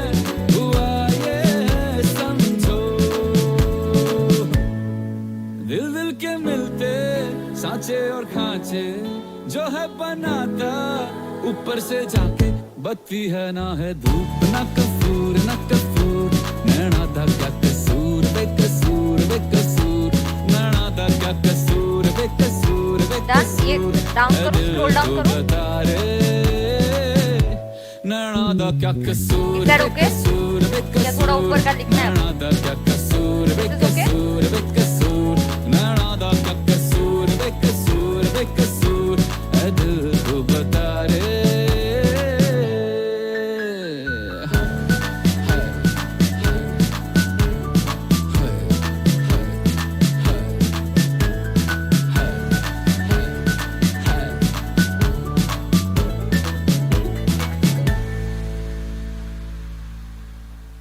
अब गाना भी कंप्लीट हो गया. तुम्हारे लिख के हुआ कि नहीं हुआ? ऐसे हो तुम, स्टॉप करायचं का? ऐसे हो तुम, What, I can't say anything on you. जितना देखे लगता है कम. Tap the banner to listen to the full song now. Imagine कीजिए कि आप एक रोमांस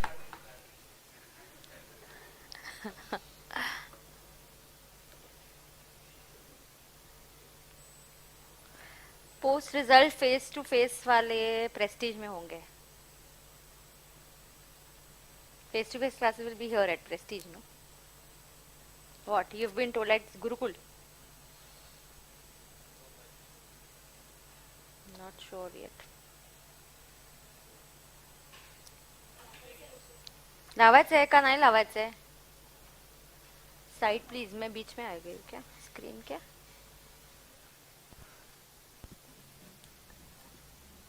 डन, तुम्हारा लिख के हो गया है? तू रेडी करके रख, अपने को बाद में लगा तो ये करेंगे, रख दे, देन आई जस्ट प्ले और then I call you otherwise. Done है? You are finish writing? पक्का everybody? So boss, residential status कैसे डिपेंडेंट? अभी तक मैंने ये पढ़ा है क्या ma'am? Basic condition, additional condition I am not yet taught you, so don't worry about it. अभी ओवरऑल एक पिक्चर दिया है कि ऐसे होने वाला है, अभी सिखाने वाली हूँ। That's my style of teaching, I give you overall picture and then I go into one concept in detail. Is that okay? Yes. Now let us understand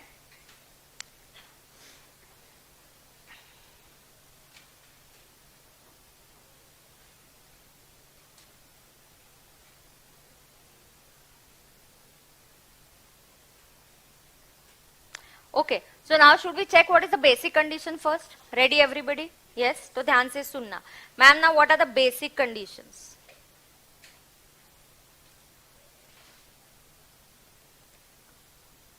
We are learning residential status of whom, beta? We are learning residential status of individual. Yes.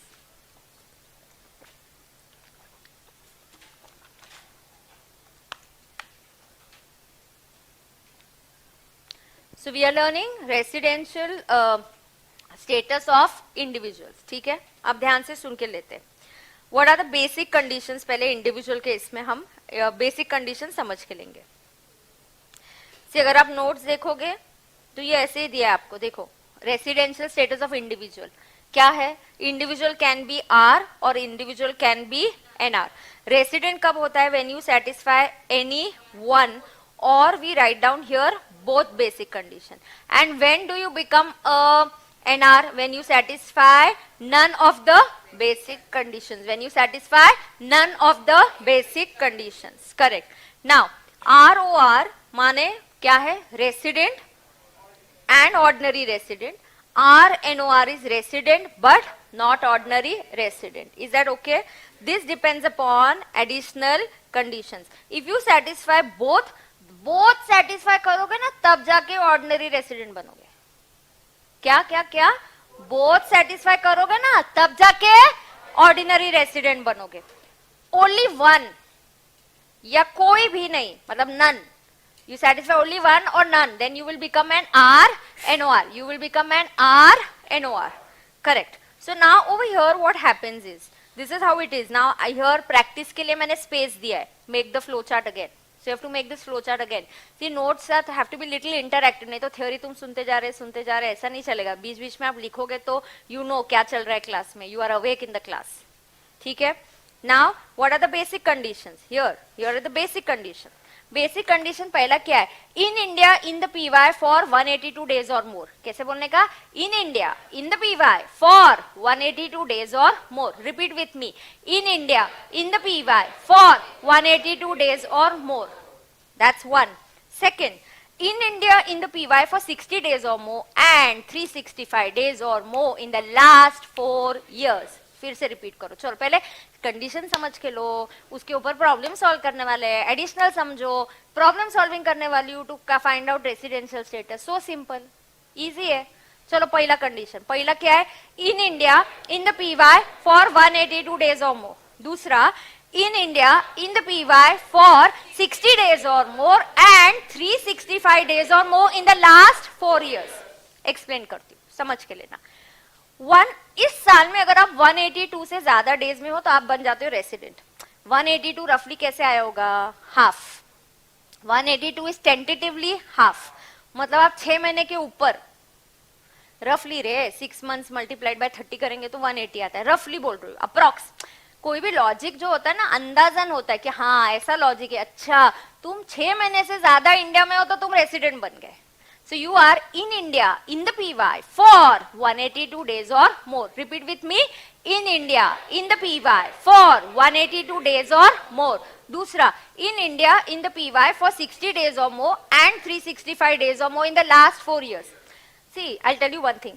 Covid की वजह से जरूरी नहीं है कि हर बार, जैसे Covid में कहीं एग्जाम्स नहीं हुए तो आपको रिजल्ट किसके बेसिस पे दिया? Past record. So it's not always necessary that I count this year. Sometimes in this year for some medical purpose, किसी की कोई मेडिकल ट्रीटमेंट चल रही थी, बॉस मैं 182 डेज से ज्यादा इंडिया में नहीं था. I was travelling, most of the time I was outside India. किसी को कोई मेडिकल ट्रीटमेंट की वजह से मुझे इंडिया के बाहर जाना पड़ा. कोई बात नहीं, हम तुम्हारा पास्ट रिकॉर्ड चेक कर लेंगे. So in India, in the PY, 60 days or more and 365 days or more in the last 4 years. In the last 4 years. Last 4 years. इस साल का नहीं काउंट करेंगे. Last 4 मतलब year 1, ये current year है तो उसका पिछला year 1, year 2, year 3, year 4. समझ में आ रहा है? Yes. So come on, what is this condition? वेदांत, मैं तेरे को काट डालेगी अभी. हाँ, सेकंड कंफ्यूज्ड है तो रुक, अभी पढ़ाया नहीं है, पहले थेरोटिकली पढ़ाने दे, फिर प्रैक्टिकली पढ़ाने दे, एग्जाम्पल देने दे, बीच में टाइप नहीं करने का इधर.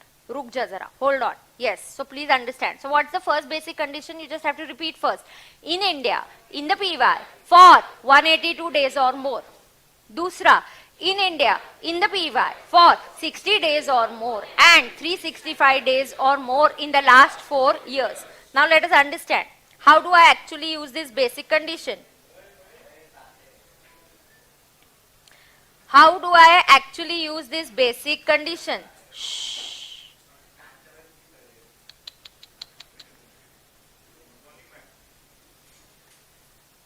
Good morning.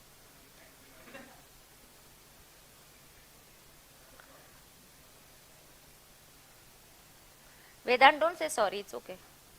You don't have to say sorry, but just have to hold on, just listen. Okay, अब ध्यान से सुनो. Okay, हम बात करेंगे मिस्टर देसी. Okay, आपको बोला गया मिस्टर देसी in PY 22-23, he is in India for 300 days. ऐसा बोल दिया. Okay, मैंने तुमको बोला कि मिस्टर देसी का पासपोर्ट लेने का, तुम आर्टिकल है, तुम कौन है? आर्टिकलशिप कर रहे तुम, यू आर आर्टिकल्स. तो तुमको तुम्हारे प्रिंसिपल ने बोला मिस्टर देसी अपना क्लाइंट है, उसका पासपोर्ट ले लो, नंबर ऑफ डेज कैलकुलेट करो. So you come and tell me, ma'am mister Desi is in India for 300 days. अब मुझे मिस्टर देसी का क्या निकालना है? Residential status. Residential status is dependent on basic condition. Residential status किस पे डिपेंडेंट है? Basic condition. बरोबर. So now I will check what is the basic condition. Basic condition ma'am दो है. क्या दो है? बोलो बोलो. In India, in the PY for 182 days और मोर. लुको, मुझे लिखने दो. बोलना in India, in the PY for 182 days और मोर. और सेकेंड बेसिक कंडीशन क्या है? In India, in the PY for 60 days और more and 365 days or more in last 4 years. झेपता है? अब इससे कंक्लूजन, क्या कंक्लूजन ड्रॉ कर सकते क्या तुम? मिस्टर देसी satisfies first basic condition. Second जाने दो ना, मेरे को क्या करना है? फर्स्ट सेटिस्फाई हो गया क्या? You satisfy one, you satisfy both, you will become a resident. So I will conclude Mr. Desi satisfies what? First basic condition. क्या satisfy कर रहा है मिस्टर देसी?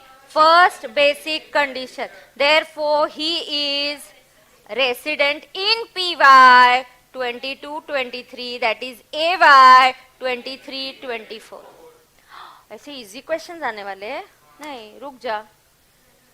तुमको और भी अलग अलग क्वेश्चंस आएंगे, मतलब और आएगा कॉम्प्लिकेशन. ये जनरल रूल है, एक्सेप्शंस आएंगे, ऐसा सब आएगा. So that will understand. You want to switch on the ACs? Take the remote. So you should tell immediately. Take, लवकर या, घेऊन जा. तुला हवे का एसी? इथला पण ऑन करायचं तर करा. If you are feeling hot, AC on करना है तो करो. ओके, सुनो अभी, समझ के लो. चलो, ये कंक्लूजन आ गया क्या? Mister Desi is a resident. खत्म. अब ma'am, mister Desi is a resident, is he ordinary और नॉट ऑर्डिनरी? मुद्दा यहाँ एडिशनल कंडीशन का नहीं है. अब मैं क्या एक्सप्लेन कर रही हूँ? बेसिक. जब एडिशनल आएगा तब बेसिक एडिशनल दोनों कंबाइन करके नोट्स में क्वेश्चन है वो सॉल्व करेंगे. ये समझा क्या तुमको? पक्का एवरीबडी? अब सुनो, सपोज ऐसा नहीं हुआ, मिसिस देसी she is in PY 22-23. PY कौन सा? 22-23. PY 22-23 के लिए she is in India only for 75 days. कितने डेज के लिए? 75 डेज. तो the article comes to me, he says ma'am मैंने पासपोर्ट चेक किया, इस साल वो सिर्फ 75 डेज के लिए इंडिया में है. तो ऐसे अच्छा, फिर ये डेटा सफिशिएंट है क्या? देखो अब मेरे पास दो बेसिक कंडीशन है, फोकस करो, फोकस इधर. मेरे पास दो बेसिक कंडीशन है, AC के बदले CA पे फोकस करो. ओके हाँ, अब सुनना, pay attention. I will try and see पहला कंडीशन सेटिस्फाई हो रहा है क्या. तो I will say is Mrs Desi in India for 182 days और मोर. नहीं, ये कंडीशन तो नहीं हो रहा है. अच्छा फिर दूसरा देखो, is she in India for 60 days और मोर. हाँ, but there is a end, और एक कंडीशन है, एंड 365 डेज और more in the last 4 years. तो जब मेरा आर्टिकल मुझे ये डेटा लेके आता है, बोलता है मैम मिसिस देसी is in India in PY 22-23 only for 75 days, I will से इतने से काम नहीं बनेगा, तुझे लास्ट 4 year का डेटा निकाल के आ जा. पासपोर्ट चेक कर, check the last years records and check everything that we have and check the number of days she was in India in the last 4 years. So last 4 years मतलब कौन से year? तो article अभी नया है, first time he is just come, थोड़ा सा वो गलती नहीं करे तो मैंने उसको बहुत स्पेसिफिकली बोल दिया. उसको बोला देख ऐसे PY 21-22, PY 20-21, PY 19-20, PY 18-19, इसके नंबर ऑफ डेज लिख के ले और टोटल 365 आना चाहिए. टोटल तुझे क्या पता है किधर दिया है? यू आर इन PY 22-23 में तू 75 डेज है, पिछले 4 साल का अपने को पता नहीं है, वो कैलकुलेट करने का है. हाँ, so I will ask my article, go call Mrs Desi, take the data for the last 4 years. तो यहाँ पे पता चला, यहाँ पे शी इज इन इंडिया 100, इधर 205 डेज, इधर 100 डेज, मैम इधर 60 डेज. सो ये टोटल कितना आ रहा है? 465. अगर ऐसा डेटा क्लाइंट का आता है कि मिसिस देसी is in India for 75 days in this year and 465 days in the last 4 years, ये नंबर ऑफ डेज है, दिस इज फैक्ट्स. आप इंडिया में कितने दिन के लिए थे और आप इंडिया में कितने दिन नहीं थे, सिंपल फैक्ट है, इसमें कोई रॉकेट साइंस नहीं है. जिसने टैक्स नहीं पढ़ा वो भी बता सकता है, वो मिसेस देसी भी बता सकती है मैं इंडिया में कितने दिनों के लिए थी. समझ में आ गया? Now I will try and satisfy and find out the residential status of Mrs. Desi. What will I try and find out? Residential status of Mrs. Desi. Mrs. Desi को मैं बोलूंगी you have to satisfy 2 basic. There are how many basic conditions? 2 basic conditions. Correct? पहला 2 basic conditions बोली तो बोलती है ma'am बोली 2 minutes. Okay, listen. There are how many basic conditions? 2. So first, is the assessee in India in the PY for what, Ray? 182 days or more. Am I satisfying this condition? No. Second, in India in the PY for 60 days or more. ये satisfy हो रहा है? हाँ ma'am. And 365 days or more in the last 4 years. क्या ये भी satisfy हो रहा है? चेक करो. अच्छा मैम 60 डेज होना चाहिए, मिसिस देसी is in India for 75 days. अरे बेस्ट है, ये सेटिस्फाई हो गया. दूसरा पार्ट भी है उसका, एंड 365 डेज और more in the last 4 years. 365 days or more in when? Last 4 years. So last 4 years में 465 है. Is she satisfying this condition? Yes.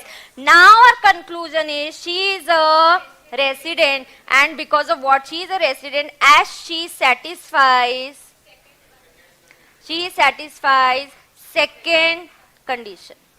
आप एक भी कंडीशन सेटिस्फाई करो. If I satisfy one or I satisfy both, I become a resident. समझा क्या सबको?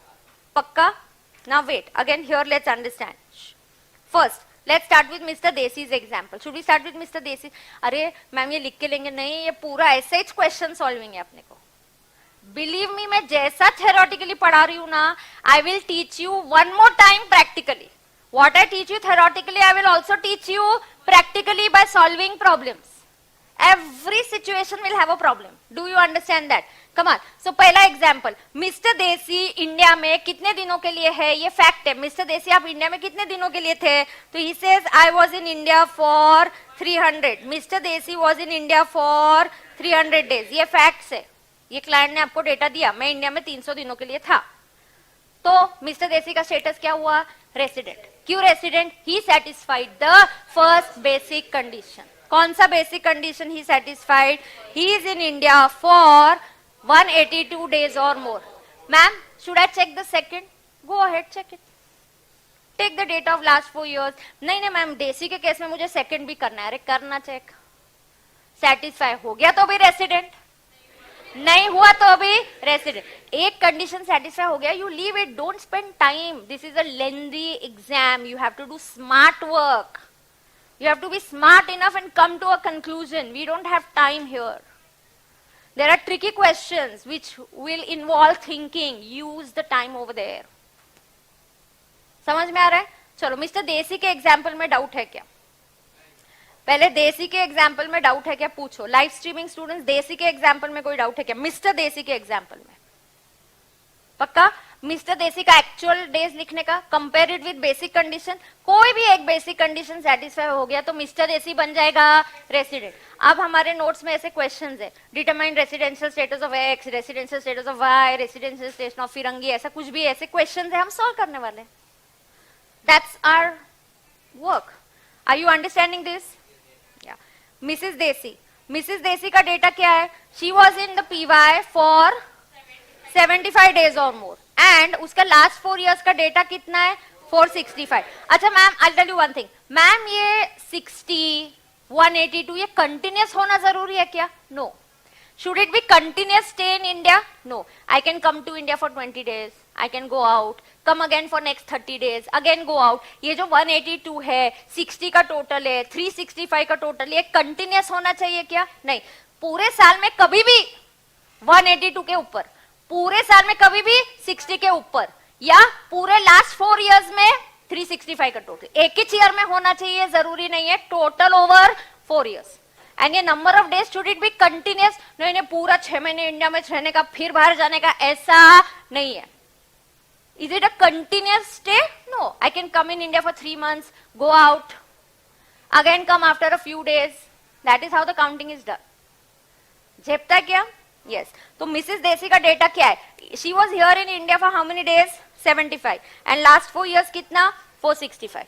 Boss, which condition is she satisfying? She is satisfying the second basic condition. What is the second basic condition? In India, in the PY, for 60 days or more and 365 days or more in the last 4 years. Because she satisfies the second basic condition, she will become a resident. Is that okay? Pakka. Come on. So recall and tell me what is the what are the 2 basic conditions? See here. In India, in the PY, for 182 days or more. Second, in India, in the PY, for 60 days or more and 365 days or more in the last 4 years. ये last 4 years कैसे count करते हैं वगैरह वगैरह, ये सब आपको clear हो गया क्या? Yes. So ये सब आपको क्लियर हो गया, ये डाउट्स आपके क्लियर हो गए, थोड़ी क्लैरिटी आ गई, 60% समझा. अभी तो हम क्वेश्चन सॉल्व करने वाले. कितनी देर है तुम्हारी ब्रेक? तुम्हारा ब्रेक कितनी देर है?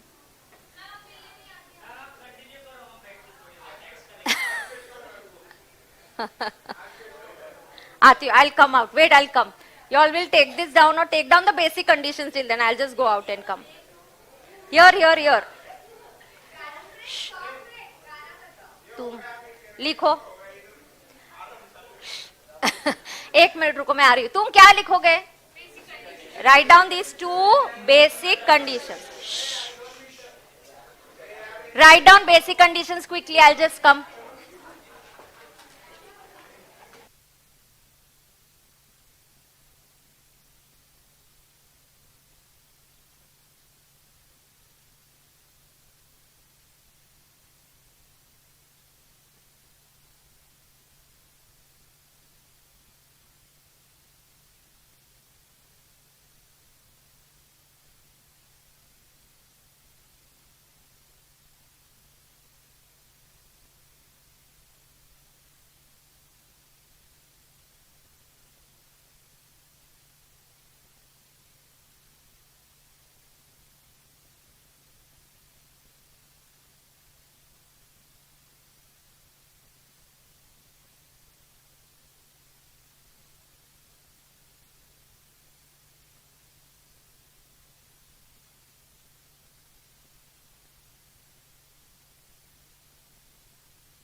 ਮੇਰੇ ਦਿਲ ਨਾਲ ਲਾਰੇ ਨੀ ਤੂੰ ਲਾਉਣ ਵਾਲੀ ਏ ਦਿਲ ਤੇਰਾ ਜਦੋਂ ਟੁੱਟੂਗਾ ਤਾਂ ਪਤਾ ਲੱਗੂਗਾ ਦਿਲ ਨਾਲ ਲਾਰੇ ਨੀ ਤੂੰ ਲਾਉਣ ਵਾਲੀ ਏ ਦਿਲ ਤੇਰਾ ਜਦੋਂ ਟੁੱਟੂਗਾ ਤਾਂ ਟੁੱਟੇ ਦਿਲ ਨੂੰ ਸਾਂਭੀ ਫਿਰਦੇ ਕੀ ਫਾਇਦਾ ਮੁਟਿਆਰੇ 12 ਸਾਲ ਮੁੱਜੀਆਂ ਚਰਾਈਆਂ ਛੱਡੇ ਤਖਤ ਹਜ਼ਾਰੇ ਹਰ ਸਾਹ ਨਾਲ ਯਾਦ ਤੈਨੂੰ ਕਰਦੇ ਰਹੇ ਕੋਈ ਸਾਡੇ ਵਾਂਗ ਕਰੂਗਾ ਤਾਂ ਪਤਾ ਲੱਗੂਗਾ ਦਿਲ ਨਾਲ ਲਾਰੇ ਨੀ ਤੂੰ ਲਾਉਣ ਵਾਲੀ ਏ ਦਿਲ ਤੇਰਾ ਜਦੋਂ ਟੁੱਟੂਗਾ ਤਾਂ ਮੇਰੇ ਦਿਲ ਨਾਲ ਲਾਰੇ ਨੀ ਤੂੰ ਲਾਉਣ ਵਾਲੀ ਏ ਦਿਲ ਤੇਰਾ ਜਦੋਂ ਟੁੱਟੂਗਾ ਤਾਂ ਪਤਾ ਲੱਗੂਗਾ ਦਿਲ ਨਾਲ ਲਾਰੇ ਨੀ ਤੂੰ ਲਾਉਣ ਵਾਲੀ ਏ ਦਿਲ ਤੇਰਾ ਜਦੋਂ ਟੁੱਟੂਗਾ ਤਾਂ ਕਹਿੰਦੀ ਹੁੰਦੀ ਸੀ ਚੰਨ ਤੱਕ ਰਾਹ ਬਣਾ ਦੇ ਤਾਰੇ ਨੇ ਪਸੰਦ ਮੈਨੂੰ ਹੇਠਾਂ ਸਹਾਰੇ ਲਾ ਦੇ ਉਹਨਾਂ ਤਾਰਿਆਂ ਦੇ ਵਿੱਚ ਜਦੋਂ ਮੈਨੂੰ ਵੇਖੇਂਗੀ ਮੇਰੀ ਯਾਦ ਜਦੋਂ ਆਊਗੀ ਤਾਂ ਪਤਾ ਲੱਗੂਗਾ ਦਿਲ ਨਾਲ ਲਾਰੇ ਨੀ ਤੂੰ ਲਾਉਣ ਵਾਲੀਏ ਦਿਲ ਤੇਰਾ ਜਦੋਂ ਟੁੱਟੂਗਾ ਤਾਂ ਪਤਾ ਲੱਗੂਗਾ ਦਿਲ ਨਾਲ ਲਾਰੇ ਨੀ ਤੂੰ ਲਾਉਣ ਵਾਲੀਏ ਦਿਲ ਤੇਰਾ ਜਦੋਂ ਟੁੱਟੂਗਾ ਤਾਂ ਪਤਾ ਲੱਗੂਗਾ ਦਿਲ ਨਾਲ ਲਾਰੇ ਨੀ ਤੂੰ ਲਾਉਣ ਵਾਲੀਏ ਦਿਲ ਤੇਰਾ ਜਦੋਂ ਟੁੱਟੂਗਾ ਤਾਂ ਰਾਸ ਨਾ ਆਇਆ ਤੈਨੂੰ ਨੀ ਜੋ ਦਿਲ ਦਾ ਮਹਿਲ ਬਣਾਇਆ ਸੀ ਤੋੜ ਕੇ ਮੋਤੀ ਫੁੱਲਾਂ ਦੇ ਉਸ ਮਹਿਲ 'ਚ ਬੂਟਾ ਲਾਇਆ ਸੀ ਨੀ ਜਿਵੇਂ ਸਾਨੂੰ ਛੱਡ ਗਈਆਂ ਨੀ ਤੂੰ ਅਲੜੇ ਜਦੋਂ ਤੈਨੂੰ ਕੋਈ ਛੱਡੂਗਾ ਤਾਂ ਉਹ ਜਿਵੇਂ ਸਾਨੂੰ ਛੱਡ ਗਈਆਂ ਨੀ ਤੂੰ ਅਲੜੇ ਜਦੋਂ ਤੈਨੂੰ ਕੋਈ ਛੱਡੂਗਾ ਤਾਂ ਪਤਾ ਲੱਗੂਗਾ ਦਿਲ ਨਾਲ ਲਾਰੇ ਨੀ ਤੂੰ ਲਾਉਣ ਵਾਲੀ ਏ ਦਿਲ ਤੇਰਾ ਜਦੋਂ ਟੁੱਟੂਗਾ ਤਾਂ ਪਤਾ ਲੱਗੂਗਾ ਦਿਲ ਨਾਲ ਲਾਰੇ ਨੀ ਤੂੰ ਲਾਉਣ ਵਾਲੀ ਏ ਦਿਲ ਤੇਰਾ ਜਦੋਂ ਟੁੱਟੂਗਾ ਤਾਂ ਪਤਾ ਲੱਗੂਗਾ ਇਸ਼ਕੇ ਦੇ ਰਾਹਾਂ ਵਿੱਚ ਰੁੜ ਕੇ ਰਹਿ ਗਏ ਹਾਂ करो बंद. ਲੋਕਾਂ ਦਿੱਤੇ ਤਾਨੇ ਮੇਣੇ. Okay, now listen. यहाँ पे क्या डाउट है? अच्छा, 60 days in the current year and 365 in the last. 60 and 365. Yes. हाँ. अच्छा, किसी को कोई डाउट है क्या इधर? Anybody having any doubt over here? पक्का? No doubt, no query. Are you sure? Yes. तो now I tell you additional condition बोल देती हूँ, वो लिखवा के देती हूँ, फिर एडिशनल और बेसिक का कंबाइंड प्रॉब्लम अपन कल से स्टार्ट करेंगे. Is that okay? यस. तो चलो let's understand the additional conditions. Actually this normal and additional conditions are all written in the notes.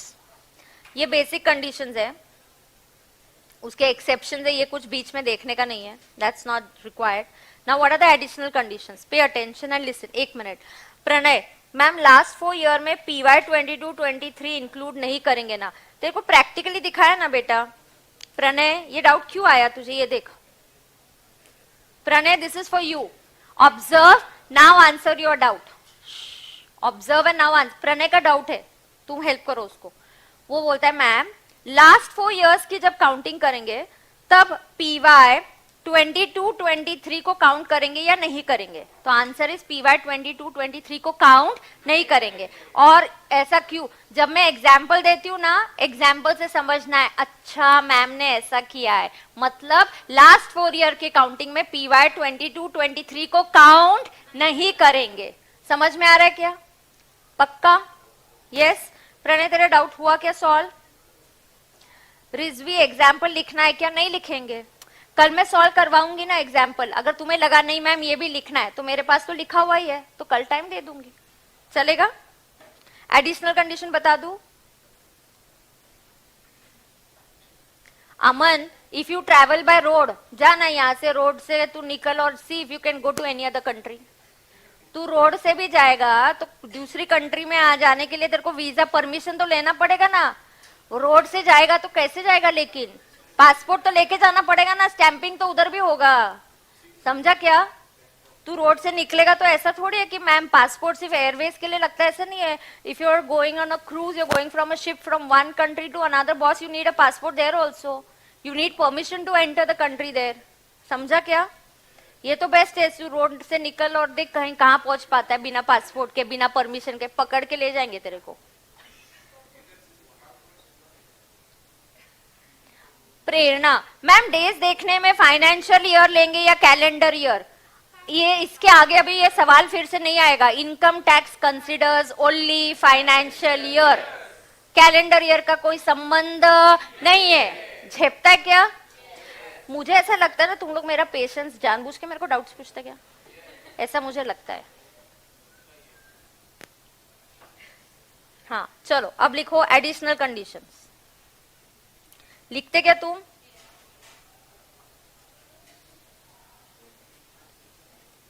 कितने एडिशनल कंडीशंस है? 2.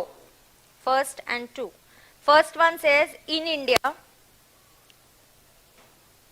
for PY नहीं है इधर, for 730 days or more in the last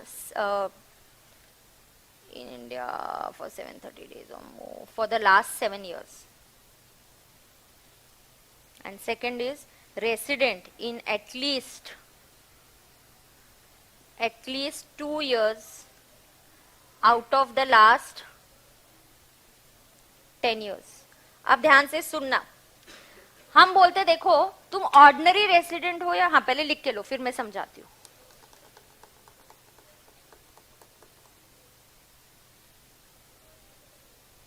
चलो अच्छी बात है वैष्णवी.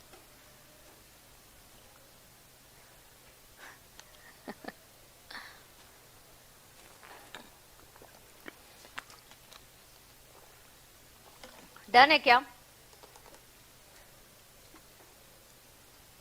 अब सुनो मैं समझाती हूँ. सिर्फ एडिशनल कंडीशन पे डाउट्स नहीं पूछना क्योंकि कंप्लीट नहीं सिखा रही हूँ. ये कब सिखाऊंगी? कल. अब सिर्फ बताती हूँ. देखो I can't decide my residential status only on 1 year.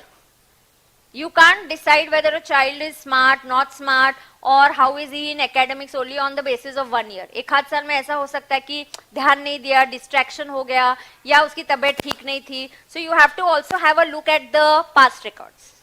I can't decide the average marking or anything only on the basis of marks. Of course, one more thing, marks doesn't decide how smart you're going to be.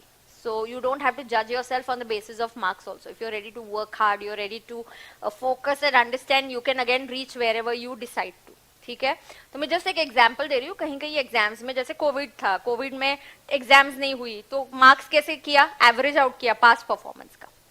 So वैसे ही I cannot decide anything only on the basis of current year. I have to consider the last years also. So ये last year का फंडा कहाँ होता है? Additional condition. Additional condition checks your status in the last 7 years, checks your status for the last 10 years. तो additional condition बोलता है 730 days or more in India in the last 7 years. So last 7 years लेना है. उसका number of days 730 से ज्यादा हो गया तो ये satisfy. Second additional condition बोलते हैं you should be a resident in India in at least 2 years out of the last 10 years. How to do this, ma'am? How to calculate? Ma'am मुझे additional समझा ही नहीं. मैंने समझाया नहीं है, मैंने सिर्फ लिखवा के सिर्फ एक ब्रीफ दिया है, इसका इंट्रो दिया है. एडिशनल कंडीशन डिटेल में कब करूंगी? कल करूंगी. Is that okay? Did you write down the additional condition? Yes. Did you understand today's residential status? पक्का?